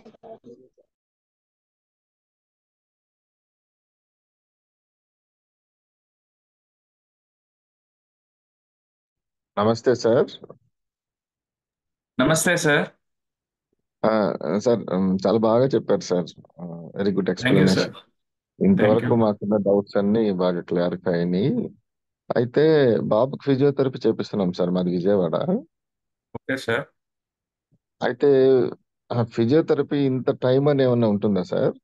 తర్వాత సెల్ఫ్ గా ఏమన్నా ఫిజియోథెరపీ చేసుకునే అవకాశం ఏమైనా ఉందా? డెఫినెట్ గా సార్. అంటే ఇంత టైం అని ఏమి ఉండదు సార్. మీకున్న ప్రాబ్లమ్ కి ఆ పర్టికులర్ యాక్టివిటీస్ కి డిజైన్ చేసి అది అప్రాక్సిమేట్ గా ఒక 1 అవర్ వరకు ఫుల్ ఎగ్జర్షన్ అయిపోతాడు బాబు కూడా. మాక్సిమం 1 అవర్ ఆర్ 1.5 అవర్ వరకు చేసుకుని తర్వాత సెషన్స్ ని బ్రేక్ చేయండి. అంటే ఎక్కువ తడవలు ఆ యాక్టివిటీస్ ఇంట్లో కూడా చేసుకోవాలండి. మీరు 24 అవర్స్ లో 1 గంట ఫిజియోథెరపిస్ట్ చేస్తే సరిపోదు. మిగతా 23 అవర్స్ మనం ఏం చేస్తున్నాం అనేది కూడా కన్సిడర్ చేసుకోవాలి. సో ఫిజియోథెరపిస్ట్ వస్తున్నారు, ఫిజియోథెరపీ దగ్గరికి తీసుకెళ్లి చేయిస్తున్నాం, ఇంకా మిగిలిన టైం ఏం అవసరం లేదని కాదండి. ఆ చూపించిన యాక్టివిటీస్ ఎక్సర్సైజ్ అన్నీ కూడా మిగిలిన టైంలో 1 or 2 టైమ్స్ మీరు ఇంట్లో కూడా మళ్ళీ ప్రాక్టీస్ చేపిస్తే, అంటే సేమ్ అన్నీ కాకపోయినా మీరు చేయగలిగినంత వరకు అండ్ ఎవరైతే పేషెంట్గా సఫర్ అవుతున్నారో వాళ్ళు కూడా చేసుకుంటే కొంతవరకు బెటర్ అవుతుంది. అలాగే sir, thank you so much. Okay. Irfan గారు స్టెమ్ సెల్ థెరపీ గురించి చెప్పమని మెసేజ్ పెట్టారు. స్టెమ్ సెల్ థెరపీ అనేది ఒక ఏజెంటేనండి, పూర్తిగా దాని మీదే రిలై అవ్వటానికి లేదు. స్టిల్ అంటే ఇంకా రీసెర్చ్ మోడ్లోనే ఉంది అది. ఇదేంటంటే మన బోన్లో గుజ్జు తీసి దాన్ని ల్యాబ్లో ఎక్కువ సెల్స్ని ప్రొడ్యూస్ చేసి పర్టికులర్ ఏరియాలో అది తొంటిలో కానీ వెన్నుపూస దగ్గర కానీ ఇంజెక్ట్ చేస్తారు ఆ పర్టికులర్ డెవలప్ చేసిన కణాలని. సో ఆ డెవలప్ చేసిన కణాలు మన మజిల్లోకి ఎంటర్ అయ్యి ఆ మజిల్ కణంగా డెవలప్ అవ్వాలి. సో హౌ ఫార్ ఇది జరుగుతుంది అనేది ఇంకా $1 million క్వశ్చన్, అది ఇంకా రీసెర్చ్లోనే ఉంది. స్టెమ్ సెల్ థెరపీతో మీరు గనక ఎఫర్ట్ చేయగలిగితే తీసుకోండి, కానీ పూర్తిగా దాని మీద రిలై అవ్వటానికి లేదు. అండ్ స్టెమ్ సెల్ థెరపీ తర్వాత ఎక్సర్సైజ్ బాగా విగరస్గా చేస్తేనే మీకు కొత్తగా ఇంజెక్ట్ చేసిన స్టెమ్ సెల్స్లో మజిల్ కణాలు ఉంటే మీకు ఎక్కడైతే ప్రాబ్లం ఉందో ఆ కణాలు ఆ స్ట్రెంగ్త్ని తీసుకుంటాయి అన్నమాట మీరు ఎక్సర్సైజ్ చేస్తే. సో స్టెమ్ సెల్ థెరపీ అనేది one of the agent for treatment, అంతేగాని పూర్తిగా దాని మీద రిలై అవ్వటానికి లేదు.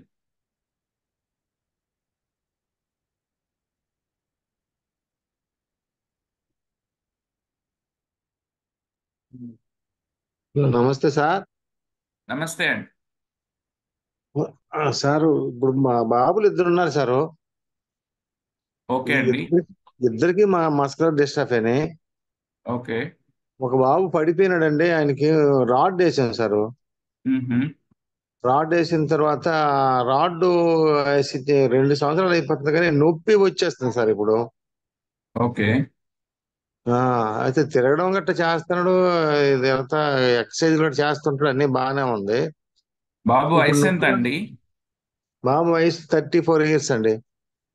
34 years. మీకు సర్జరీ చేసిన డాక్టర్ దగ్గరికే తీసుకెళ్ళి ఒకసారి ఎక్స్రే తీసుకుని బోన్ గనక గట్టిగా కట్టుకుంటే 2 years అవుతుంది అంటున్నారు కాబట్టి రాడ్ తీసేయొచ్చేమోనండి. అది ఒకసారి ఎముకల డాక్టర్ సలహా తీసుకుని దాన్ని బట్టి ప్రొసీడ్ అవ్వండి. మీకు ఎవరైతే సర్జరీ చేశారో వాళ్ళని అప్రోచ్ అవ్వండి.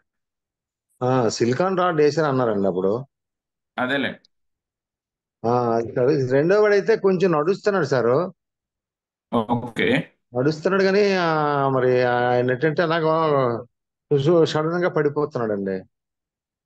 అదేనండి, కొంచెం మజిల్ స్ట్రెంగ్త్ బ్యాలెన్స్ యాక్టివిటీస్ చేసుకుంటే సడన్ గా పడిపోకుండా ఎట్లా ఆపుకోవచ్చు అనేది నేర్చుకోవచ్చు. అవునవును. అవి నేర్చుకుంటే కొంచెం బ్యాలెన్సింగ్ అది ఉండి పడిపోకుండా ఉంటారన్న.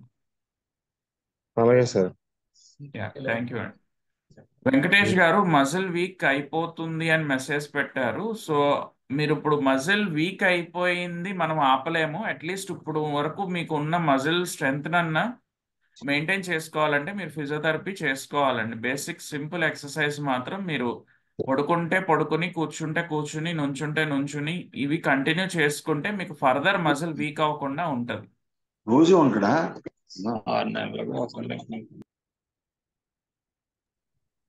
Hello sir. చెప్పండి సార్, నా పేరు వినయ్ సార్. చెప్పండి సార్. ఇప్పుడు నేను లాస్ట్ టైం మన విజయవాడ వచ్చాను సార్, ఆ రోజు మిమ్మల్ని కలిశాను. అయితే చేయించుకున్నాను సార్. సిపికే లెవెల్ నాకు 127 వచ్చింది సార్. అది ప్రాబ్లం లేదు అని చెప్తున్నారు. అవును. కానీ సార్ ప్రస్తుతం మీ మజిల్ ప్రోటీన్ బ్రేక్ డౌన్ అవ్వట్లేదండి. సో అది స్టేబుల్ గానే ఉంది కాబట్టి మీరు వరీ అవసరం లేదు. అది ఎక్కువగా ఉంటే గనక మీకు సూడో హైపర్ట్రోఫీ, ఫ్యాట్ కణాలు వచ్చి చేరటం అవన్నీ స్పీడ్గా జరుగుతూ ఉంటాయి. సో మీరు ఇప్పుడు బేసిక్ ఎక్సర్సైజ్లు చేసుకుంటే గనక మీకు ఇబ్బంది ఉండదు. ఇప్పుడు ఉన్న స్ట్రెంగ్త్ మెయింటైన్ అవుతూ ఉంటుంది. అయితే ఆ రోజు అనిల్ డాక్టర్ గారు ఫోన్ చేసి అన్ని నార్మల్ గా ఉన్నాయమ్మా అని చెప్పారు. అయితే ఇక్కడ మన జీన్ టెస్ట్ అంతకు ముందు చేయించిన డాక్టర్ గారితో మాట్లాడితే ఆయనకి రిపోర్ట్ పంపిస్తే నాకు ఎందుకో నీకు SMA ఏమో అని డౌట్ వస్తుంది అని చెప్తున్నారు సార్ ఆయన. మళ్ళా ఇప్పుడు సార్ SMA సింప్టమ్స్ కి మస్కులర్ డిస్ట్రఫీ డిఫరెన్స్ ఏంటి సార్? SMA అనేది మీకు స్పైనల్ కార్డ్ దగ్గర నుంచి వచ్చే నరంలో ప్రాబ్లం అండి. Spinal muscular atrophy. ఆ స్పైనల్ మజిల్స్ అన్నీ కూడా ఎట్రోఫీ అయిపోతాయి, అంటే పాలిపోతాయి. రెక్క కండరాలు, వెనక గూడు కండరాలు అవన్నీ కూడా బాగా పాలిపోయినట్టు ఉంటాయి. మస్కులర్ డిస్ట్రోఫీలో ఏంటంటే మజిల్లో ప్రాబ్లం ఉంటుంది, త్రూ నరం కాదు. అంటే ఇప్పుడు ఓకేనండి. నాకు నడుముకి సంబంధించినటువంటి కండరాల్లో ఎటువంటి ఇష్యూ లేదు సార్. నార్మల్ గా కూర్చుంటాను, ఒక 10 hours కూర్చుంటాను పర్ డే కూడా నేను.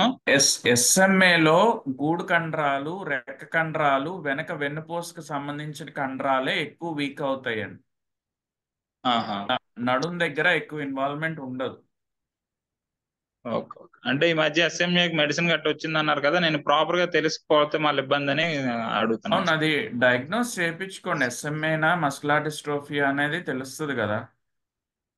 అవును, కాకపోతే మీరు అన్ని ప్రకారం అయితే నాకు నడుము అదే బ్యాక్ బోన్ లో ఎటువంటి ఇష్యూ లేదు సార్. వెరీ నార్మల్ గా ఉంటారు. నేను చేతులు లెగుస్తాయండి పైకి. ఇవ్వండి సార్, నేను ఇప్పుడు ప్రెసెంట్ కూడా లెగిస్తాను. కాకపోతే ఇక్కడ మధ్యలో ఉండదు సార్ కంప్లీట్ గా. లెఫ్ట్ హ్యాండ్ మాత్రం ఈ మధ్య కొంచెం కష్టం అవుతుంది, ఎంతవరకు లెగిస్తుంది.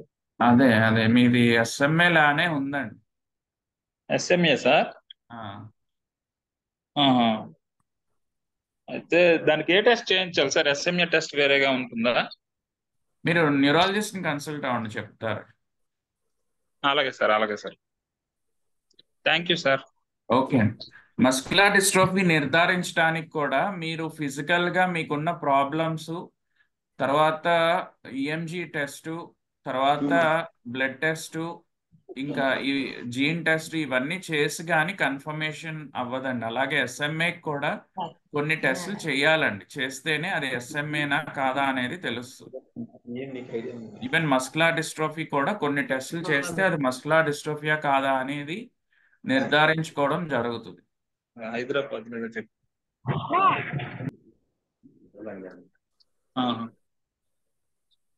Okay sir, okay. Okay, thank you sir. Thank you. Hello hello, చెప్పండి. Good evening sir. మా బాబుకి సిటీకే లెవెల్ 547 అని చెప్తున్నారు సార్. ఉంది సార్ రిపోర్ట్లో. అంటే బాబుకి ఎలా ఉంటుంది అంటే వేగా కండాలు తగ్గిపోయి 540 అమ్మా. 547 సార్. బాబు ఏజ్ వచ్చి 15 years. 547 మీరు అంది? 547 సార్. అది అంటే తక్కువగానే ఉందమ్మా, అదేమి ఎక్కువ కాదు. 547 అనేది యూజువల్ గా 20,000 30,000 అట్లా పెరుగుతుంది సిపికే లెవెల్. అటువంటి అంటే మీరు ఇప్పుడు ఏంటంటే బాబుకి 547 ఉంది కాబట్టి వెయిట్ ప్రోగ్రెసివ్ రెసిస్టెడ్ అని వెయిట్స్ లిఫ్ట్ చేయడం కానీ, శాండ్ బ్యాగులు కట్టుకుని చేయడం కానీ అటువంటి ఆపేసి బేసిక్ ఎక్సర్సైజ్ చేసుకుంటే సిపికే లెవెల్ పెరగదండి. మజిల్ బ్రేక్ అవుతుంది కానీ తక్కువ శాతంలోనే అవుతుంది. సో స్ట్రెంగ్త్ ట్రైనింగ్ ప్రోగ్రామ్ కానీ, మజిల్ స్ట్రెంగ్త్ పెంచుకునే ప్రోగ్రాములు కానీ చేయకుండా ఉండటం బెటర్ మీరు.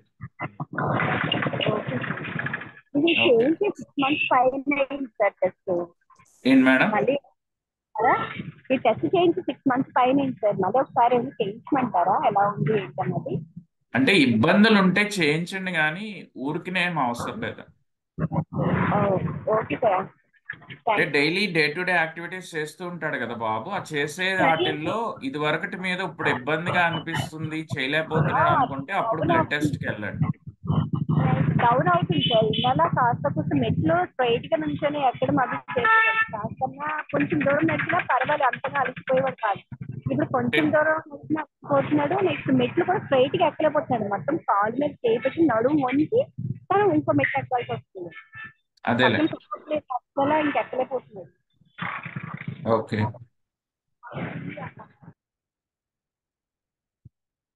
అన్నది ఆ విషయం లేదు sir. Hello,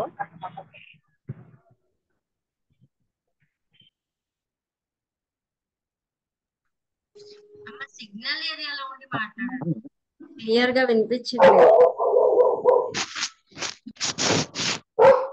hello,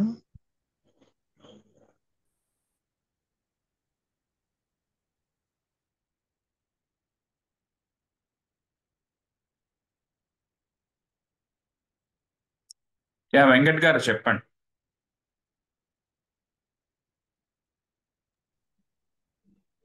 good evening sir. Happy evening all. Good evening. Nice session sir. అది చాలా ఇన్ఫర్మేషన్ ఇచ్చారు. మంచి సెషన్. చాలా రోజుల తర్వాత నేను అంతకుముందు ఉన్నప్పుడు టైం కుదరక చాలా సార్లు అంతకుముందు పెట్టిన లాస్ట్ మంత్ అప్పుడు కూడా నేను వినలేకపోయాను పూర్తిగా. కంప్లీట్ ఇన్ఫర్మేషన్ ఇచ్చారు. చాలా మంచి సెషన్ ఇచ్చారు సార్.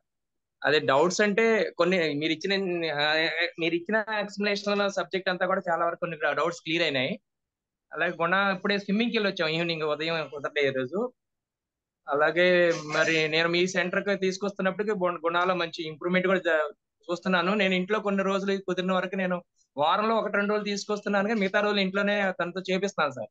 ఫిజియోథెరపీ అనేది కంపల్సరీ ప్రతి మస్కులర్ డిస్ట్రోఫీ పేషెంట్ కంపల్సరీ చాలా అవసరం సార్. దాని యొక్క నీడ్స్ ఏంటి, మీ ఫిజియోథెరపీ వల్ల మనం ఎటువంటి ఇంప్రూవ్మెంట్ చూపించగలం అని చక్కగా బాగా చెప్పారు sir.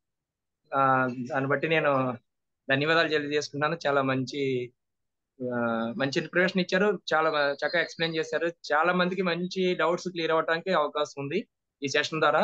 Thank you very much sir. Thank you sir. Thank you sir. Thank you.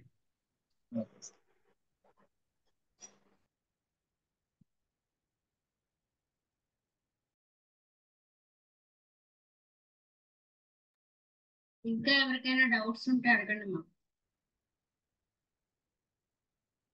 And ఈ సెషన్ అయిపోయిన తర్వాత విజయవాడలో ఎవరైతే ఉన్నారో నాకు పర్సనల్ గా మెసేజ్ పెట్టండి. ఈ ఫిజియోథెరపీ ఎట్లా చేయొచ్చు, డాక్టర్స్ ని ఎలా కన్సల్ట్ అవ్వాలి అవన్నీ చెప్తాను. విజయవాడలో ఉన్న పర్సన్స్ మాత్రం ఫస్ట్ స్టెప్ తీసుకుందాం. నెక్స్ట్ నుంచి వేరే డిస్ట్రిక్ట్స్ ని ఫాలోఅప్ చేద్దాం. ఇంకా మీకు ఎవరికైనా డౌట్స్ ఉంటే సార్ని అడగండి. హలో, గుడ్ ఈవినింగ్ డాక్టర్ గారు. గుడ్ ఈవినింగ్ అండి. డాక్టర్, నాది సూడో మస్కులర్ డిస్ట్రఫీ అని రాశారండి. ఓకే అండి. అది సదరంలోనేమో లోకోమోటర్ అని ఉంది. సబ్ టైప్ మస్కులర్ డిస్ట్రఫీ అని ఉంది. నేను నడవలేస్తున్నాను, వీల్ చైర్ యూజ్ చేస్తాను డాక్టర్ గారు. మరి ఎలా ఉంటుంది ఫ్యూచర్? ఎక్సర్సైజెస్ అవన్నీ కాన్సెప్ట్స్ విన్నాను, ప్రెజెంటేషన్ బాగా చెప్పారు, టైప్స్ కూడా నేను ఇప్పుడే విన్నాను, నోటెడ్ చేస్తాను, కొన్ని స్క్రీన్ షాట్ కూడా తీసుకున్నాను. చాలా బాగా చెప్పారు. కొద్దిగా తొంటిలో నొప్పి వస్తుందండి, కుడి తొంటిలో నొప్పి వస్తుంది. నా అంతటి నేను లేచి కూర్చోలేను, కూర్చోబెడితే కానీ కూర్చోలేను. ఇంకా ఎంతసేపు అయినా కూర్చోగలను కానీ ఇంకా లేచి కూర్చోలేను డాక్టర్ గారు. అది ప్రాబ్లం ఉంది, కొద్దిగా నొప్పి వస్తుంది కుడి తొంటి. ఓకే అండి. అదే వీల్ చైర్ మొబిలిటీ కోసం వీల్ చైర్లోనే కొన్ని ఎక్సర్సైజ్ చేయాల్సి వస్తుందండి. అవి చేసుకుంటే అట్లీస్ట్ మీరు వీల్ చైర్తో అన్నా కొన్ని రోజులు మీరు మొబైల్ అవ్వగలుగుతారు. మీరు అసలు ఫిజికల్ యాక్టివిటీ ఏమీ చేయకుండా ఉంటే ఇంకా వీల్ చైర్లో కూర్చోవడం కూడా కష్టంతో కూడుకున్నట్టు అవుతుంది. సో మీరు ఎక్కడండి ఉండేది?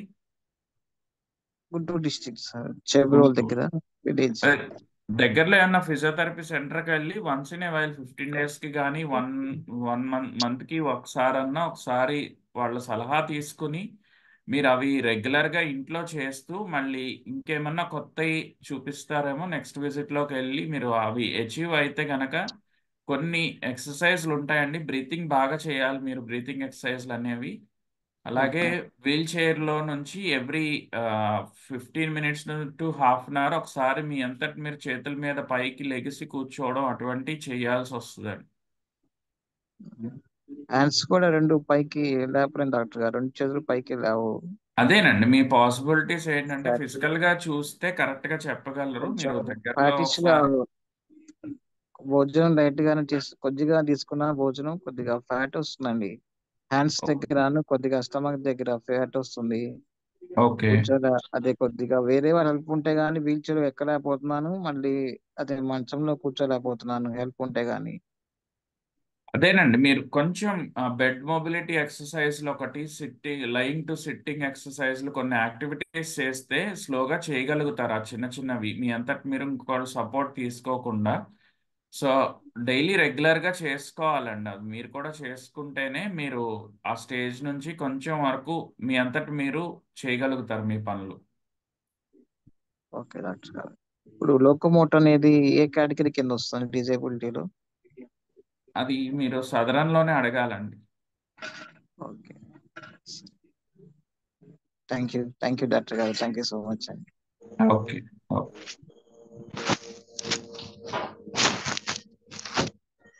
హలో హలో హలో చెప్పండి చెప్పండి, వినిపిస్తుందండి. కాళ్ళు వాపులు వస్తున్నాయండి నాకు. కాళ్ళు ఎక్కువ కిందకి ఎలాడేసి కూర్చుంటారా? అవునండి. అదే కొంచెం పైకి పెట్టుకుని కూర్చోవాలండి. కూర్చున్నప్పుడు కూడా ప్రతి పావుగంటకి అరగంటకి మీరు పాదాలు అవి ఆడిస్తూ ఉంటే మీకు నీరు అది చేరకుండా ఉంటది, వాపులు కూడా కంట్రోల్ అవుతాయి. నైట్ టైం కాళ్ళ కింద దిల్లు పెట్టి పడుకోండి, బోర్గా మోకాల నుంచి పాదాల వరకు దిల్లు ఉండాలి. సో ఉంటే గనక మీకు ఆ కాళ్ళు వాపులు రావు. మీ వయసు ఎంత అండి? 55 అండి.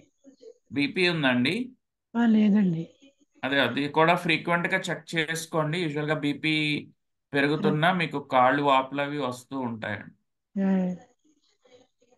సరే సార్, సరే sir. Okay.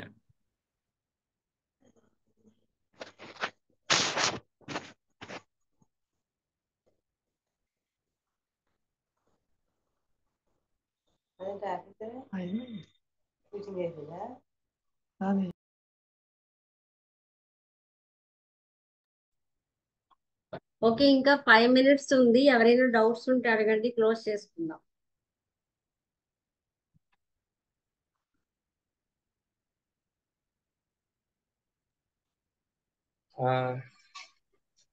Good evening Shobharani గారు, హ్యాపీ ఈవినింగ్ అండి. Good evening sir. అదే చిన్న డౌట్ ఉంది సార్తో, అదే ఇందాక మాట్లాడే మర్చిపోయాను.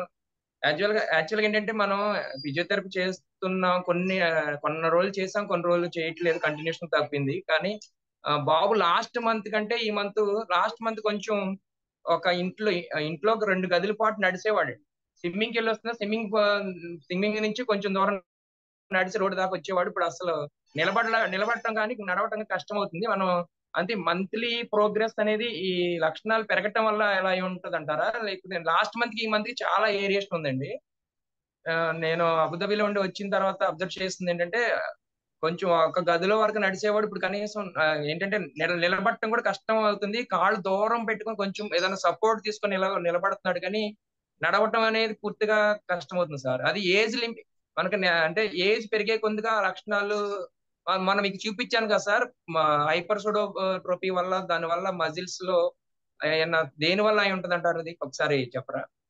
అంటే ప్రోటీన్ ఏమన్నా బ్రేక్ డౌన్ అవుతుందేమోనండి. ఒకసారి సిపికే లెవెల్స్ అవన్నీ చేయించుకుంటే మనకి ఇంటర్నల్ గా మజిల్ ప్రోటీన్ బ్రేక్ డౌన్ అనేది పెరగటం వల్లనే మీ ఇప్పుడు బాబు ఇది వరకు నడవగలడు, ఇప్పుడు నడవలేకపోతున్నాడు ఎక్కువ డిస్టెన్స్ అంటే సిపికే లెవెల్స్ చూసుకోవాలి ఒకసారి.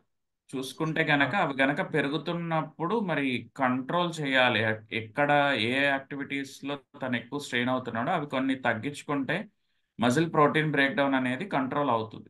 కంట్రోల్ అయితే మీకు ఆ ప్రాబ్లమ్స్ ఉండవు అనమాట. అంత ముందు కంటే కొంచెం వెయిట్ కూడా పెరిగినట్టున్నాడు. లాస్ట్ మంత్ 34, 35 ఉంది, ఇప్పుడు 39 ఉంది. Okay.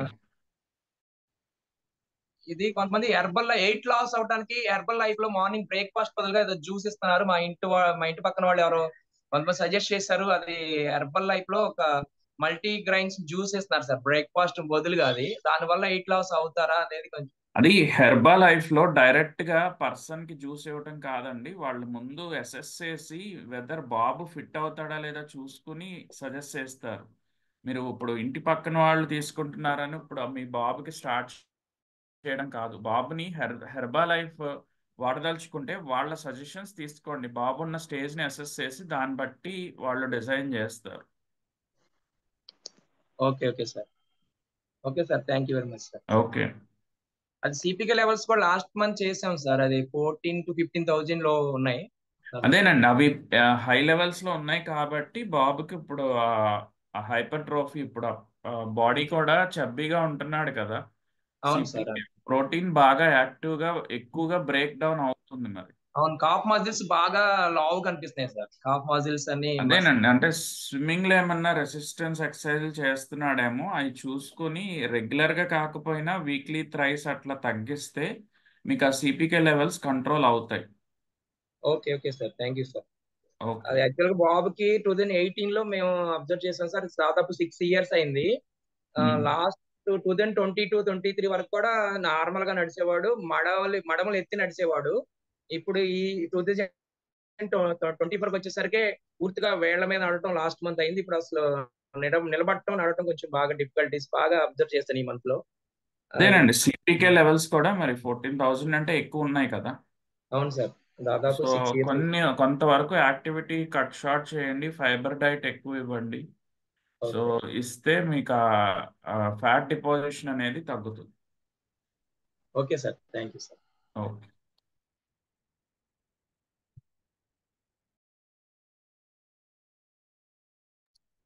Pujitha and Pavan Shri.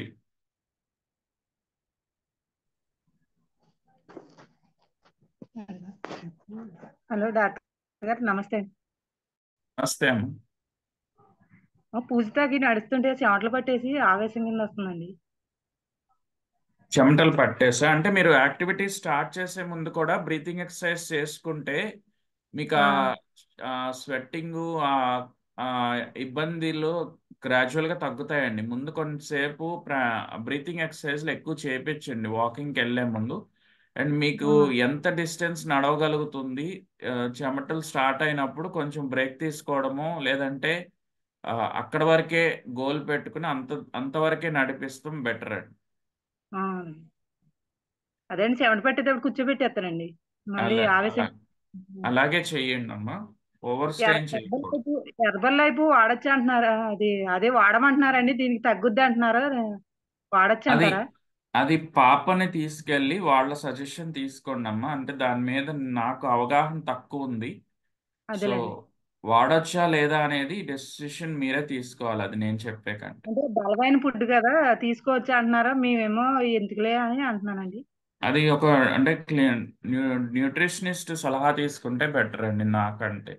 Dietitian opinion తీసుకోండి, వాళ్ళైతే కరెక్ట్గా జడ్జ్ చేయగలుగుతారు. అలాగండి, థ్యాంక్స్ సార్. ఓకే.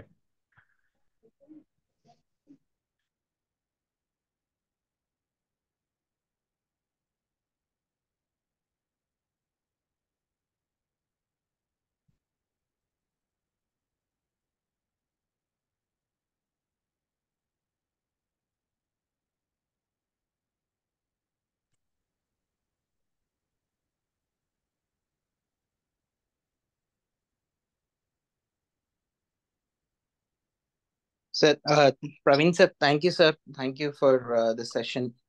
ఇంకా ఎవరికైనా డౌట్స్ ఉన్నాయా? ఫైనల్ ఇంకా 5 minutes లో క్లోజ్ చేసేద్దాం.